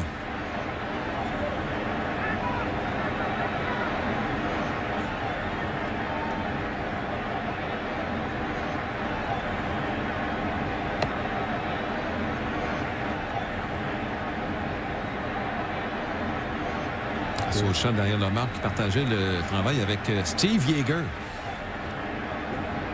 Bon, il y a eu Rick Dempsey par la suite. Oui, par la suite. Ouais. Lorsque Tommy se rendait au monticule, ça pouvait être pas mal intéressant. Les histoires qu'on pouvait raconter. Oui, on ne parlait pas toujours de baseball. Là. Et la Sorda qui avait encore ses assises à Montréal à ce moment-là. Je pense que c'était plus célèbre de ses visites au monticule. C'était en série avec Jesse Orosco. Je ne sais pas si tu te rappelles lorsqu'ils ont gagné la série mondiale. Et Orosco était là pour un frappeur, je pense. Et Orosco commence avec 2 balles. C'est un monologue. Et là, c'était pas pour l'inviter à souper. Alors, il avait une manière bien à lui aussi de dire sa façon de penser à l'arbitre subtilement. Oui. C'était Harry Forster, le gaucher, qu'on apercevait. On se souvient des histoires de la Sorda et il arrive au monticule et il va changer son lanceur, là, lanceur partant. Il arrive puis il est de bonne humeur, mais il dit on va laisser l'arbitre venir nous voir. J'ai un petit message à lui transmettre. Alors l'officiel, évidemment, derrière le marbre s'en vient, puis il dit à l'officiel, il dit, écoute, il dit, il faut changer de lanceur, j'ai un droitier, ou bien un gaucher qui se réchauffe, puis là, j'ai un frappeur droitier, puis un gaucher sur sa détente. Il dit, qu'est-ce que tu ferais à ma place? Puis l'arbitre dit, c'est pas mon travail. Non, mais il embarque, qu'est-ce que tu ferais? Fait que l'arbitre analyse vite la situation, il me dit, moi, j'amènerais le droitier. Parfait, va me chercher le gaucher. C'est ce qu'il lui répond. En voulant dire, ta décision, c'est pas très bon, je fais l'inverse. C'est pas ton match. Et là, il quitte le monticule. Tenter de surprendre ici. Spire, c'est extrêmement serré. Oui. Il était sauf.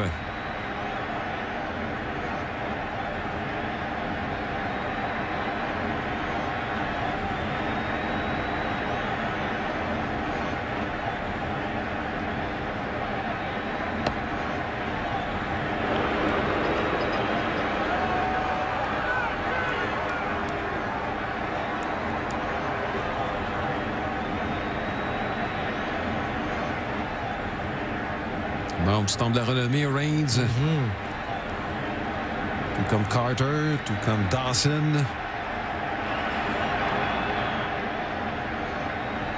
Incroyable qu'une franchise qui n'a existé que pendant 36 ans, Alain, de voir autant de joueurs. Bon, évidemment, là, Larry Walker a été intronisé. Bon, l'intronisation aurait dû avoir lieu cet été. C'est quand même des Expos qui l'ont élevé. Là. Et Vlad Guerrero, ça reste que c'est aussi développé par les Expos. Je pense qu'ils en ont eu plus que les Padres, hein, qui sont arrivés en même temps qu'eux autres. Je pense que oui.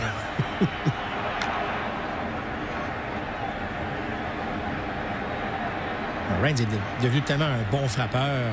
Évidemment, oui, voleur de but, mais c'est d'autant un bon frappeur. Pendant une période de 5 ans, ça a été documenté, là, de 83 à 87, c'était le meilleur joueur offensif de la Ligue nationale. Dans une période, il y avait Ryne Sandberg, Mike Schmidt, Tony Gwynn, Dale Murphy. Et là, tu dis que Reigns a été meilleur que tous ces gars-là pendant ces 5 années. C'est quand même impressionnant. Un bon contact de la part de Reigns. C'est dans l'allée, capté par Ken Landreau. Spire va se rendre debout au 3e.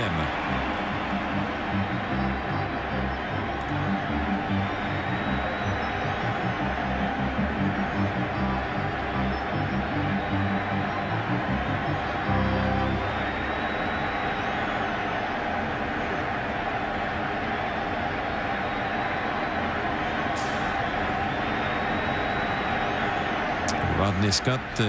T'as vu ça aussi, même à 2 prix, même à 2 retraits. Faites attention à l'amorti. Tu sais qu'il y a un lien avec RDS dans le cas de Rodney Scott. Je reviendrai dans quelques instants, Marc. Je vous invite à un autre match impliquant les Expos et ce sera le match parfait de Dennis Martinez qu'on vous présentera contre les Dodgers de Los Angeles. Et ce sera le 22 juin à RDS. Donc, on vous y invite. Match réalisé à la fin du mois de juillet 1991. Par un beau dimanche après-midi. Tu te rappelles des Théo, Alain? Non, pas tout à fait, mais j'ai l'impression que je travaillais en province ou quelque chose du genre. Là. Moi, j'étais joueur actif à l'époque.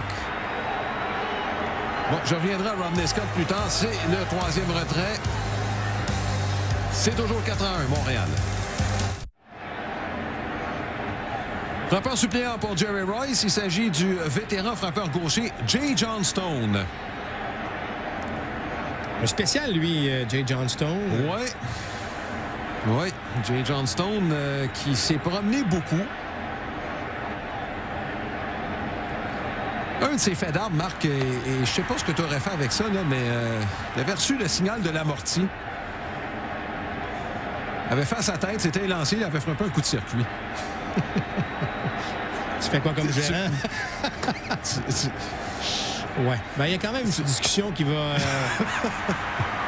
on va avoir après le match dans le bureau, là, juste pour s'assurer qu'on est sur la même longueur d'onde. Mais c'est un spécial, lui. Hein? Il était imprévisible. Un showman. Oui. Il était imprévisible. Quelqu'un qui faisait un petit peu à sa tête. Juste peut-être dire, Marc, s'il avait joué avec Billy, probablement que ces deux-là auraient été ensemble tout le temps. Je pense qu'ils venaient de la même planète, ces deux-là.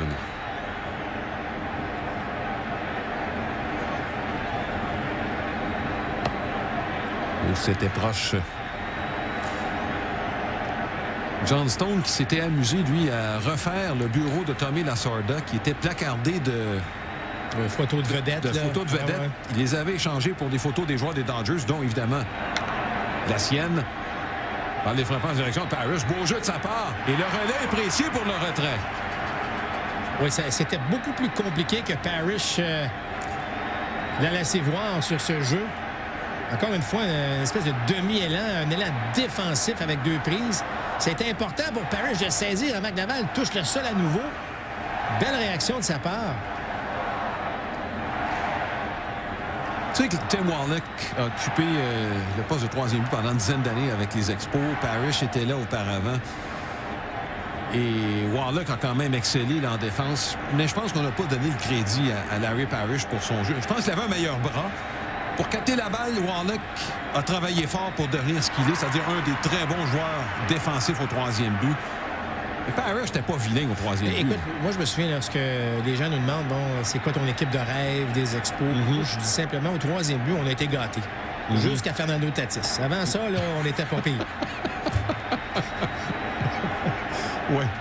Non, mais ce que je veux dire, c'est vrai qu'avec Parrish et Warlock, ça couvre... presque 20 ans. Ça couvre beaucoup, beaucoup de temps. Et on avait des troisième buts qui excellaient. Sean Berry a été très, très honnête dans cette série, en fait, cette édition 94 des Expos. Je ne sais pas si vous reconnaissez le lanceur qui est à droite, là, mais c'est Dave Stewart, qui en fait a été le meilleur releveur droitier de l'équipe au cours de la saison. Dave Stewart qui allait s'imposer quelques années plus tard avec les Aces d'Oakland. Balle rapide de Rogers qui fonctionne encore à merveille. J'ai l'impression que depuis qu'il s'est donné l'avance de 3 points, qu'il a augmenté son niveau.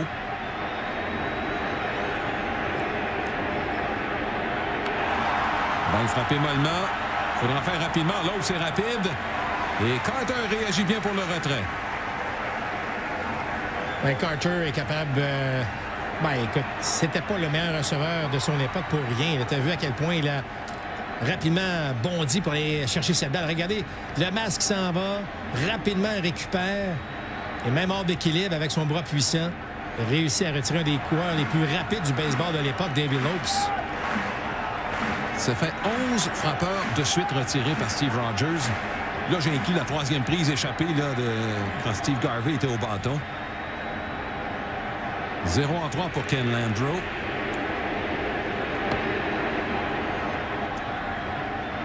Même lorsqu'il rate, il rate de peu, Rogers. Alors, il est vraiment dans son élément actuellement face aux Dodgers.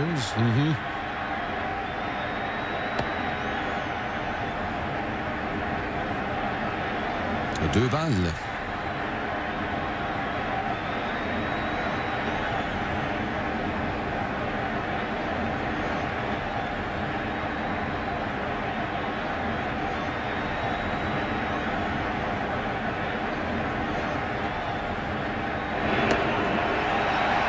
Question de céder à Landreau. Tu as une avance de 3 points. Tu as le droit de le défier. Là, un coup de circuit, c'est plate, mais tu mènes encore par 2. Tu donnes un but sur balle et l'autre frappe un circuit après. Là, ça se complique. On se doit de le défier. Oh oui, c'était lancé. Non? On ne demande pas l'opinion de l'arbitre. Il faut dire que dans le baseball d'aujourd'hui, on demande l'avis pour moins que ça. D'ailleurs, Jim Falling voulait qu'on demande l'avis à l'officiel. Je me souvenais pas, Alain, que c'était... Tu sais, qu'on ne le demandait pas si souvent que ça, parce qu'aujourd'hui, c'est pratiquement un tir sur 2. Là. But sur balle.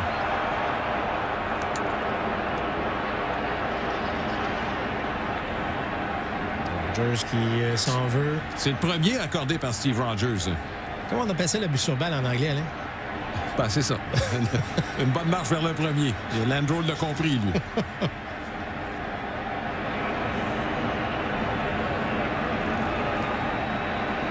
C'est le cœur de l'alignement. Dusty Baker.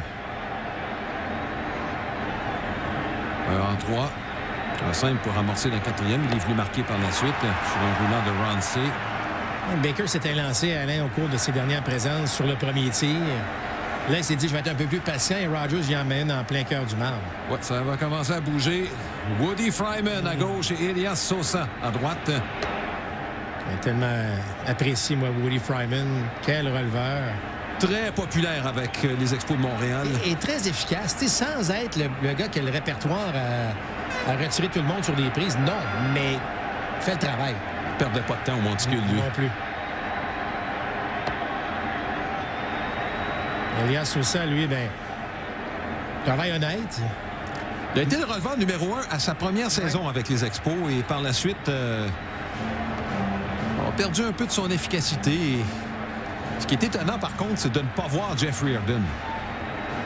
On le disait incommodé par des maux de dos. Mais là, tu mènes par 3.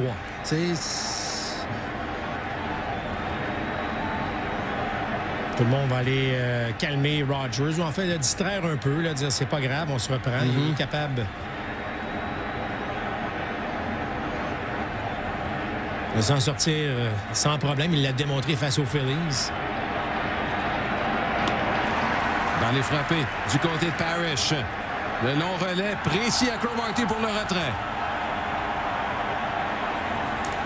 C'est toujours 4-1 Montréal.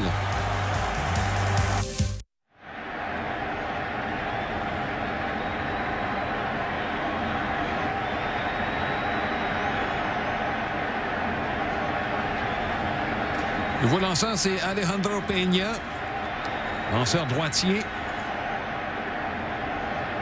Dawson, Carter et Parrish, une bonne commande là, pour Peña. En fait, ce sont les 3 joueurs qui s'amènent et qui ont amorcé après 2 retraits la poussée de 4 points en 6e. Ouf. Ben, il n'a pas vu beaucoup de rapide.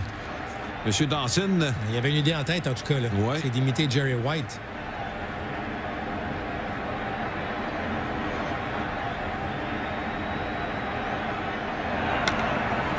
Par les frappes au sol de C à Garvey. Bon jeu de Garvey sur le courbon. Garvey était très bon pour récupérer ces balles qui touchaient le sol devant lui. Bill Lee est en train de s'échauffer, mais je pense que c'est pour se délier les muscles, tout simplement. Je suis très étonné que Bill Lee vienne lancer en 9e manche.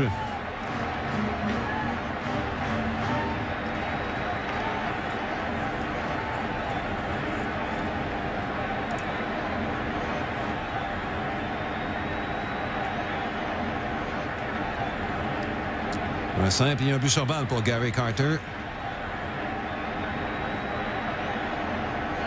Il n'y a pas eu beaucoup de journées de repos pour Carter en 2e moitié de saison.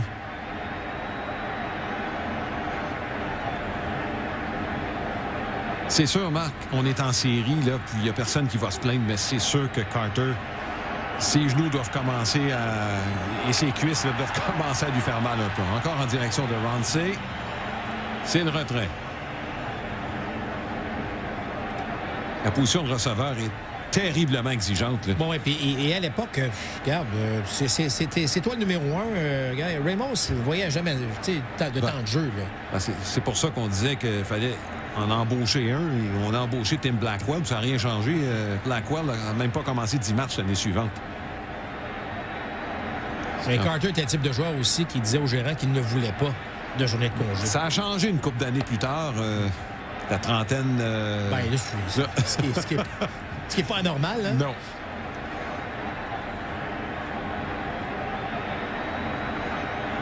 C'est un rythme qui était difficilement soutenable.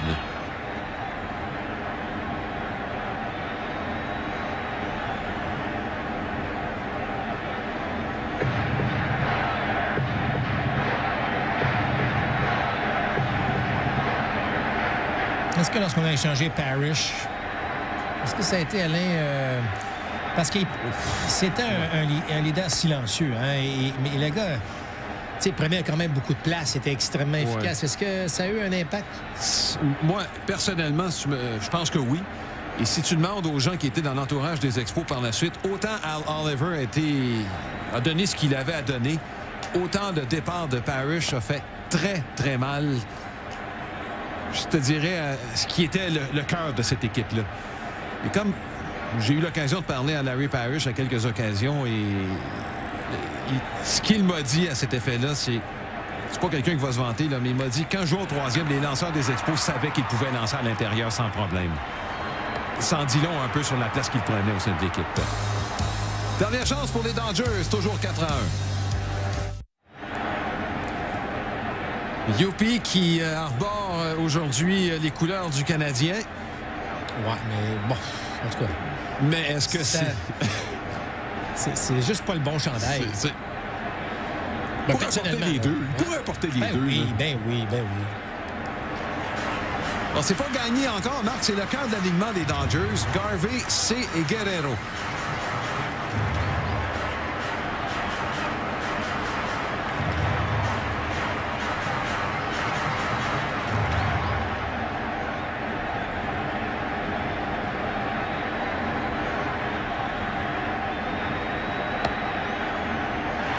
C'est une prise, c'est une balle à effet. Garvey qui s'est éventuellement retrouvé avec les Padres de San Diego après sa carrière avec les Dodgers. Il était au milieu d'une séquence de matchs consécutifs, tu te rappelles?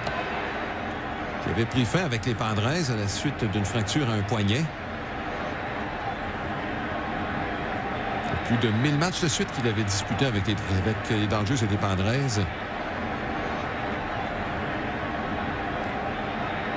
C'est Reggie Smith qu'on aperçoit avec les cheveux frisés.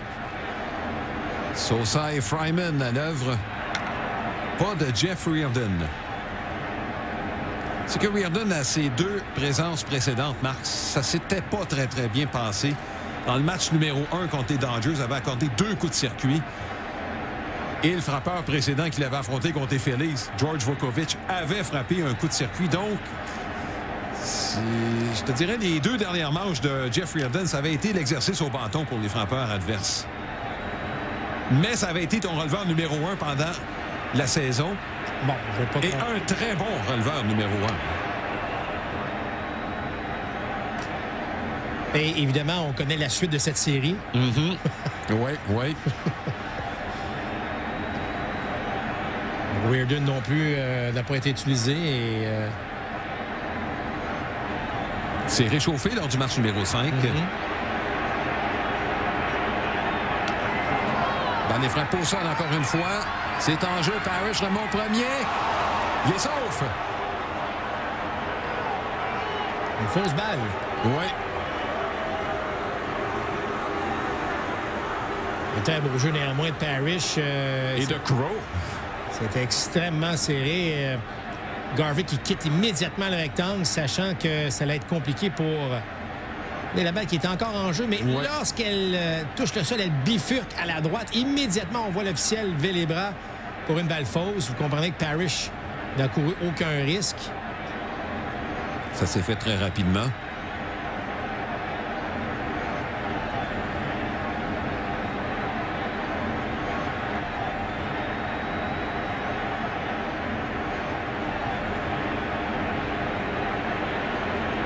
Garvey qui veut déranger le rythme de Rogers. Rapidote.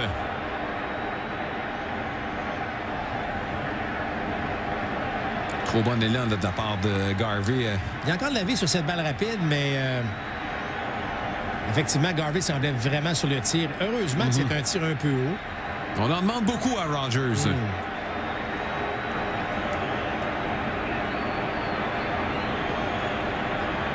Puis la 5e manche, il y a eu un seul coureur accordé par Rogers. Balle est frappée en flèche. C'est en lieu sûr. On commence à prendre de meilleurs élans là, contre Rogers.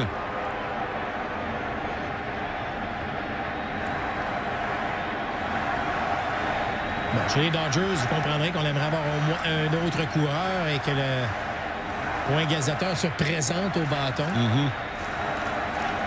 On a vu le signal de Gary Carter, ça veut dire pas de double. Donc, on va jouer plus éloigné. T'as vu, Carter a sauté en même temps que Larry Parrish.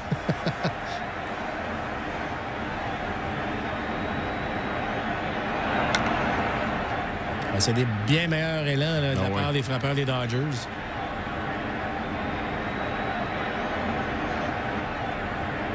C'est un peu normal. Là, on le sait aujourd'hui, Marc, c'est le 4e tour au bâton. Pas de mauvaise équipe, les Dodgers. Non, ils ont remporté un certain titre cette année-là. Ben oui. En revenant de l'arrière.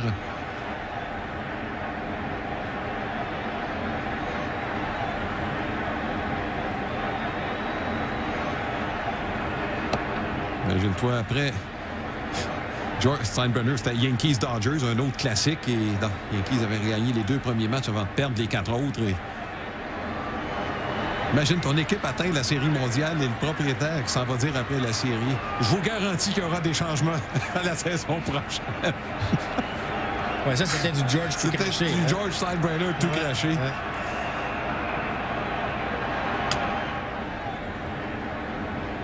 Lorsque les tirs sont un peu plus hauts pour un lanceur partant, ça, c'est souvent le signe de fatigue. Ouais. Et la fatigue, c'est pas la fatigue nécessairement de l'épaule, c'est la fatigue des jambes.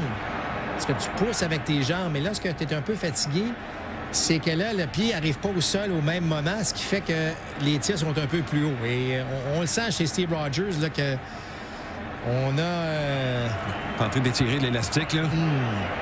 Il reste un petit peu moins de carburant, là, dans...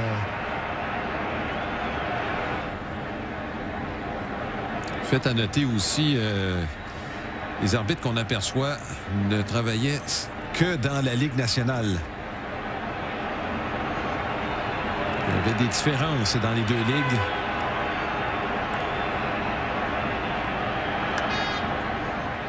Rappelle-toi le plastron des officiels de la Ligue américaine qui était... Oui. Cette espèce de gros coussin qu'on gonflable. Pratiquement, oui. C'est spécial, ça. Tant pour l'officiel derrière le marbre, évidemment. C'est la raison pour laquelle, disait-on, les prises dans la Ligue américaine étaient plus élevées que dans la Ligue nationale. Parce qu'on dit que ce ballon gonflable les empêchait de regarder la prise au genou.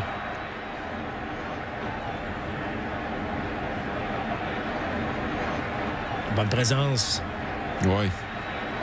Du pingouin, Ronce. Ça commence à bouger. Là. On sent que peut-être une chance de faire quelque chose. Steve Howe qui va reprendre ses tirs d'exercice. Un autre tir haut.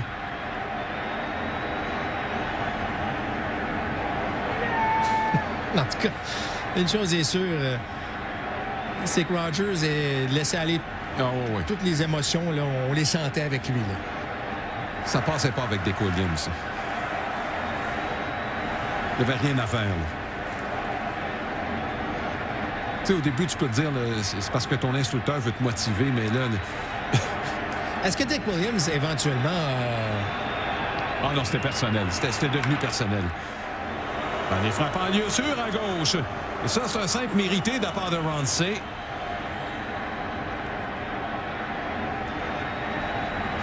Dick Williams ne se souciait que très peu de ses relations avec les joueurs.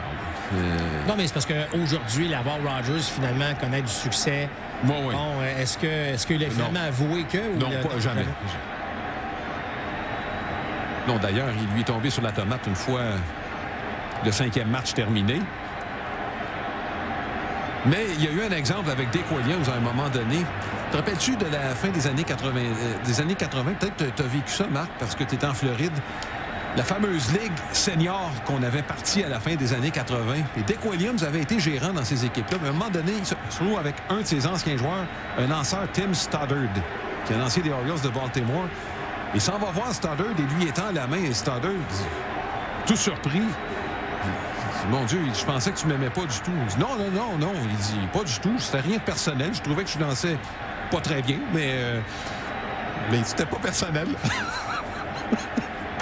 Du vrai Dick Williams. Là. Le point égalisateur se présente au bâton chez les Dodgers. Et c'est peut-être le joueur qui a le plus de puissance au sein de l'alignement des Dodgers.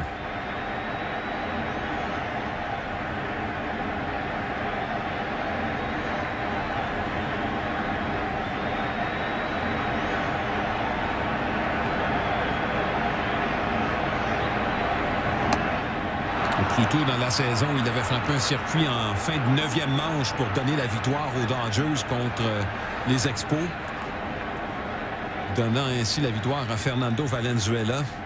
André Dawson avait créé l'égalité dans un match qui avait été télédiffusé. Je me rappelle très bien de ce match. Dawson avait créé l'égalité contre Fernando en 9e manche avec une longue balle après 2 retraits et Guerrero avait frappé un circuit au retour des Dodgers au bâton.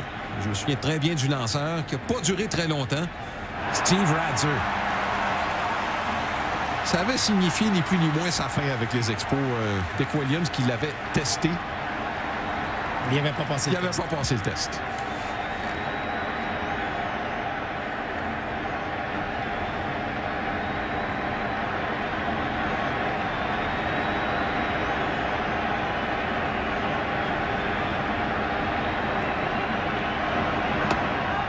Ce que Dick Williams disait, par contre, à propos de cette édition-là des Expos, quand il a été congédié, et ça, c'est dans sa biographie, une très bonne biographie en passant, et ce qu'il dit, c'est que mes joueurs avaient décidé qu'ils étaient capables de gagner sans moi. Il dit, de toute façon, je leur avais montré comment gagner. OK. Et il considérait que c'était encore son équipe. La balle est frappée au sol. Parrish touche le troisième. Double jeu. Ouf. Quel gros jeu dans ce match. Et Parrish m'impressionne. Il s'est fait plusieurs fois là, des jeux compliqués, pas évidents. Regardez comment ses pieds sont en mouvement. Gobe la balle sur le courbon, réussit à garder le contrôle de lui en touchant le coussin et en effectuant un relais puissant et précis.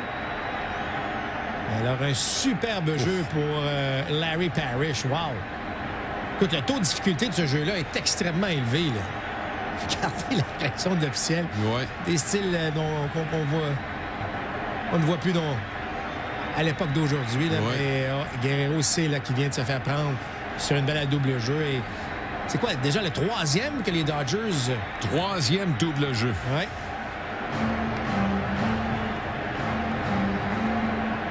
Parrish qui remet à Cromartie, ces deux gars-là, comme je le mentionnais, qui venaient de la Floride et qui avaient joué un contre l'autre au niveau secondaire.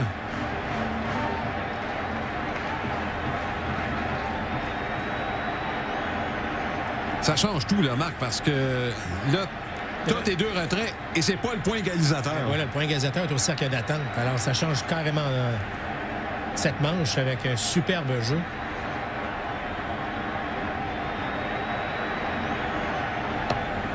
Le premier tir est une prise sur chat. Lui, le sait très bien que son point, en fait, c'est pas le plus important. C'est celui qui est dans le cercle d'attente, mais il faut s'y rendre. Donc, but sur balle, pour lui, c'est mission accomplie. Balle est frappée d'aplomb. Mais c'est hors ligne. C'est assez loin, ça. Un bon contact de la part de Socha.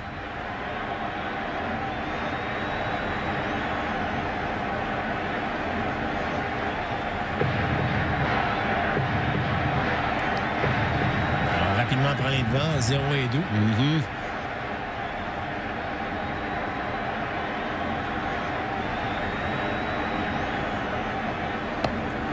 La balle courbe qui a été payante avec deux prises pour Rogers.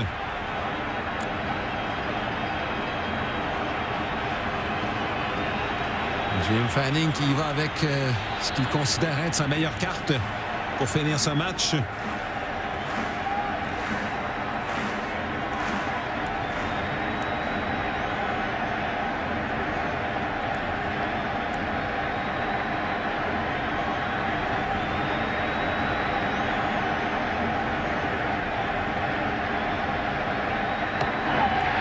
Troisième prise, il l'a eu avec sa tombante. Alors Steve Rogers a un autre grand match pour lui. Les Expos qui prennent les devants dans cette série 2-1. Le réservoir était vide. Rogers, écoute, il est à temps. Tu as vu la sortie de Fanning, mais ça a pris un superbe jeu de Larry Parrish pour compléter le double jeu. Et là, Rogers est allé puiser en ses réserves pour terminer le match, mais quelle prestation. Évidemment, Jerry White, le héros du match avec sa claque de 3 points. Marc, tu regardes les joueurs sur le terrain, là, la majorité de cette équipe-là, ce sont des joueurs qui ont grandi ensemble dans l'organisation. Il n'y a pas de secret. C'était le cas en 80. C'est le cas encore en 2020. La recette du succès d'une équipe professionnelle, c'est le repêchage et le recrutement et le développement des joueurs. Ouais, il n'y a aucun doute là-dessus. Et on a été chanceux de voir ce circuit de White, probablement le circuit le plus spectaculaire de l'histoire des Expos au Stade olympique. Oui, grosse victoire des Expos. Malheureusement, c'était la dernière de cette série. Merci d'avoir été des nôtres. J'espère que cela vous a plu, ce petit retour en arrière. Ici Alain Jourot de la part de Mark Griffin. On se dit à la prochaine.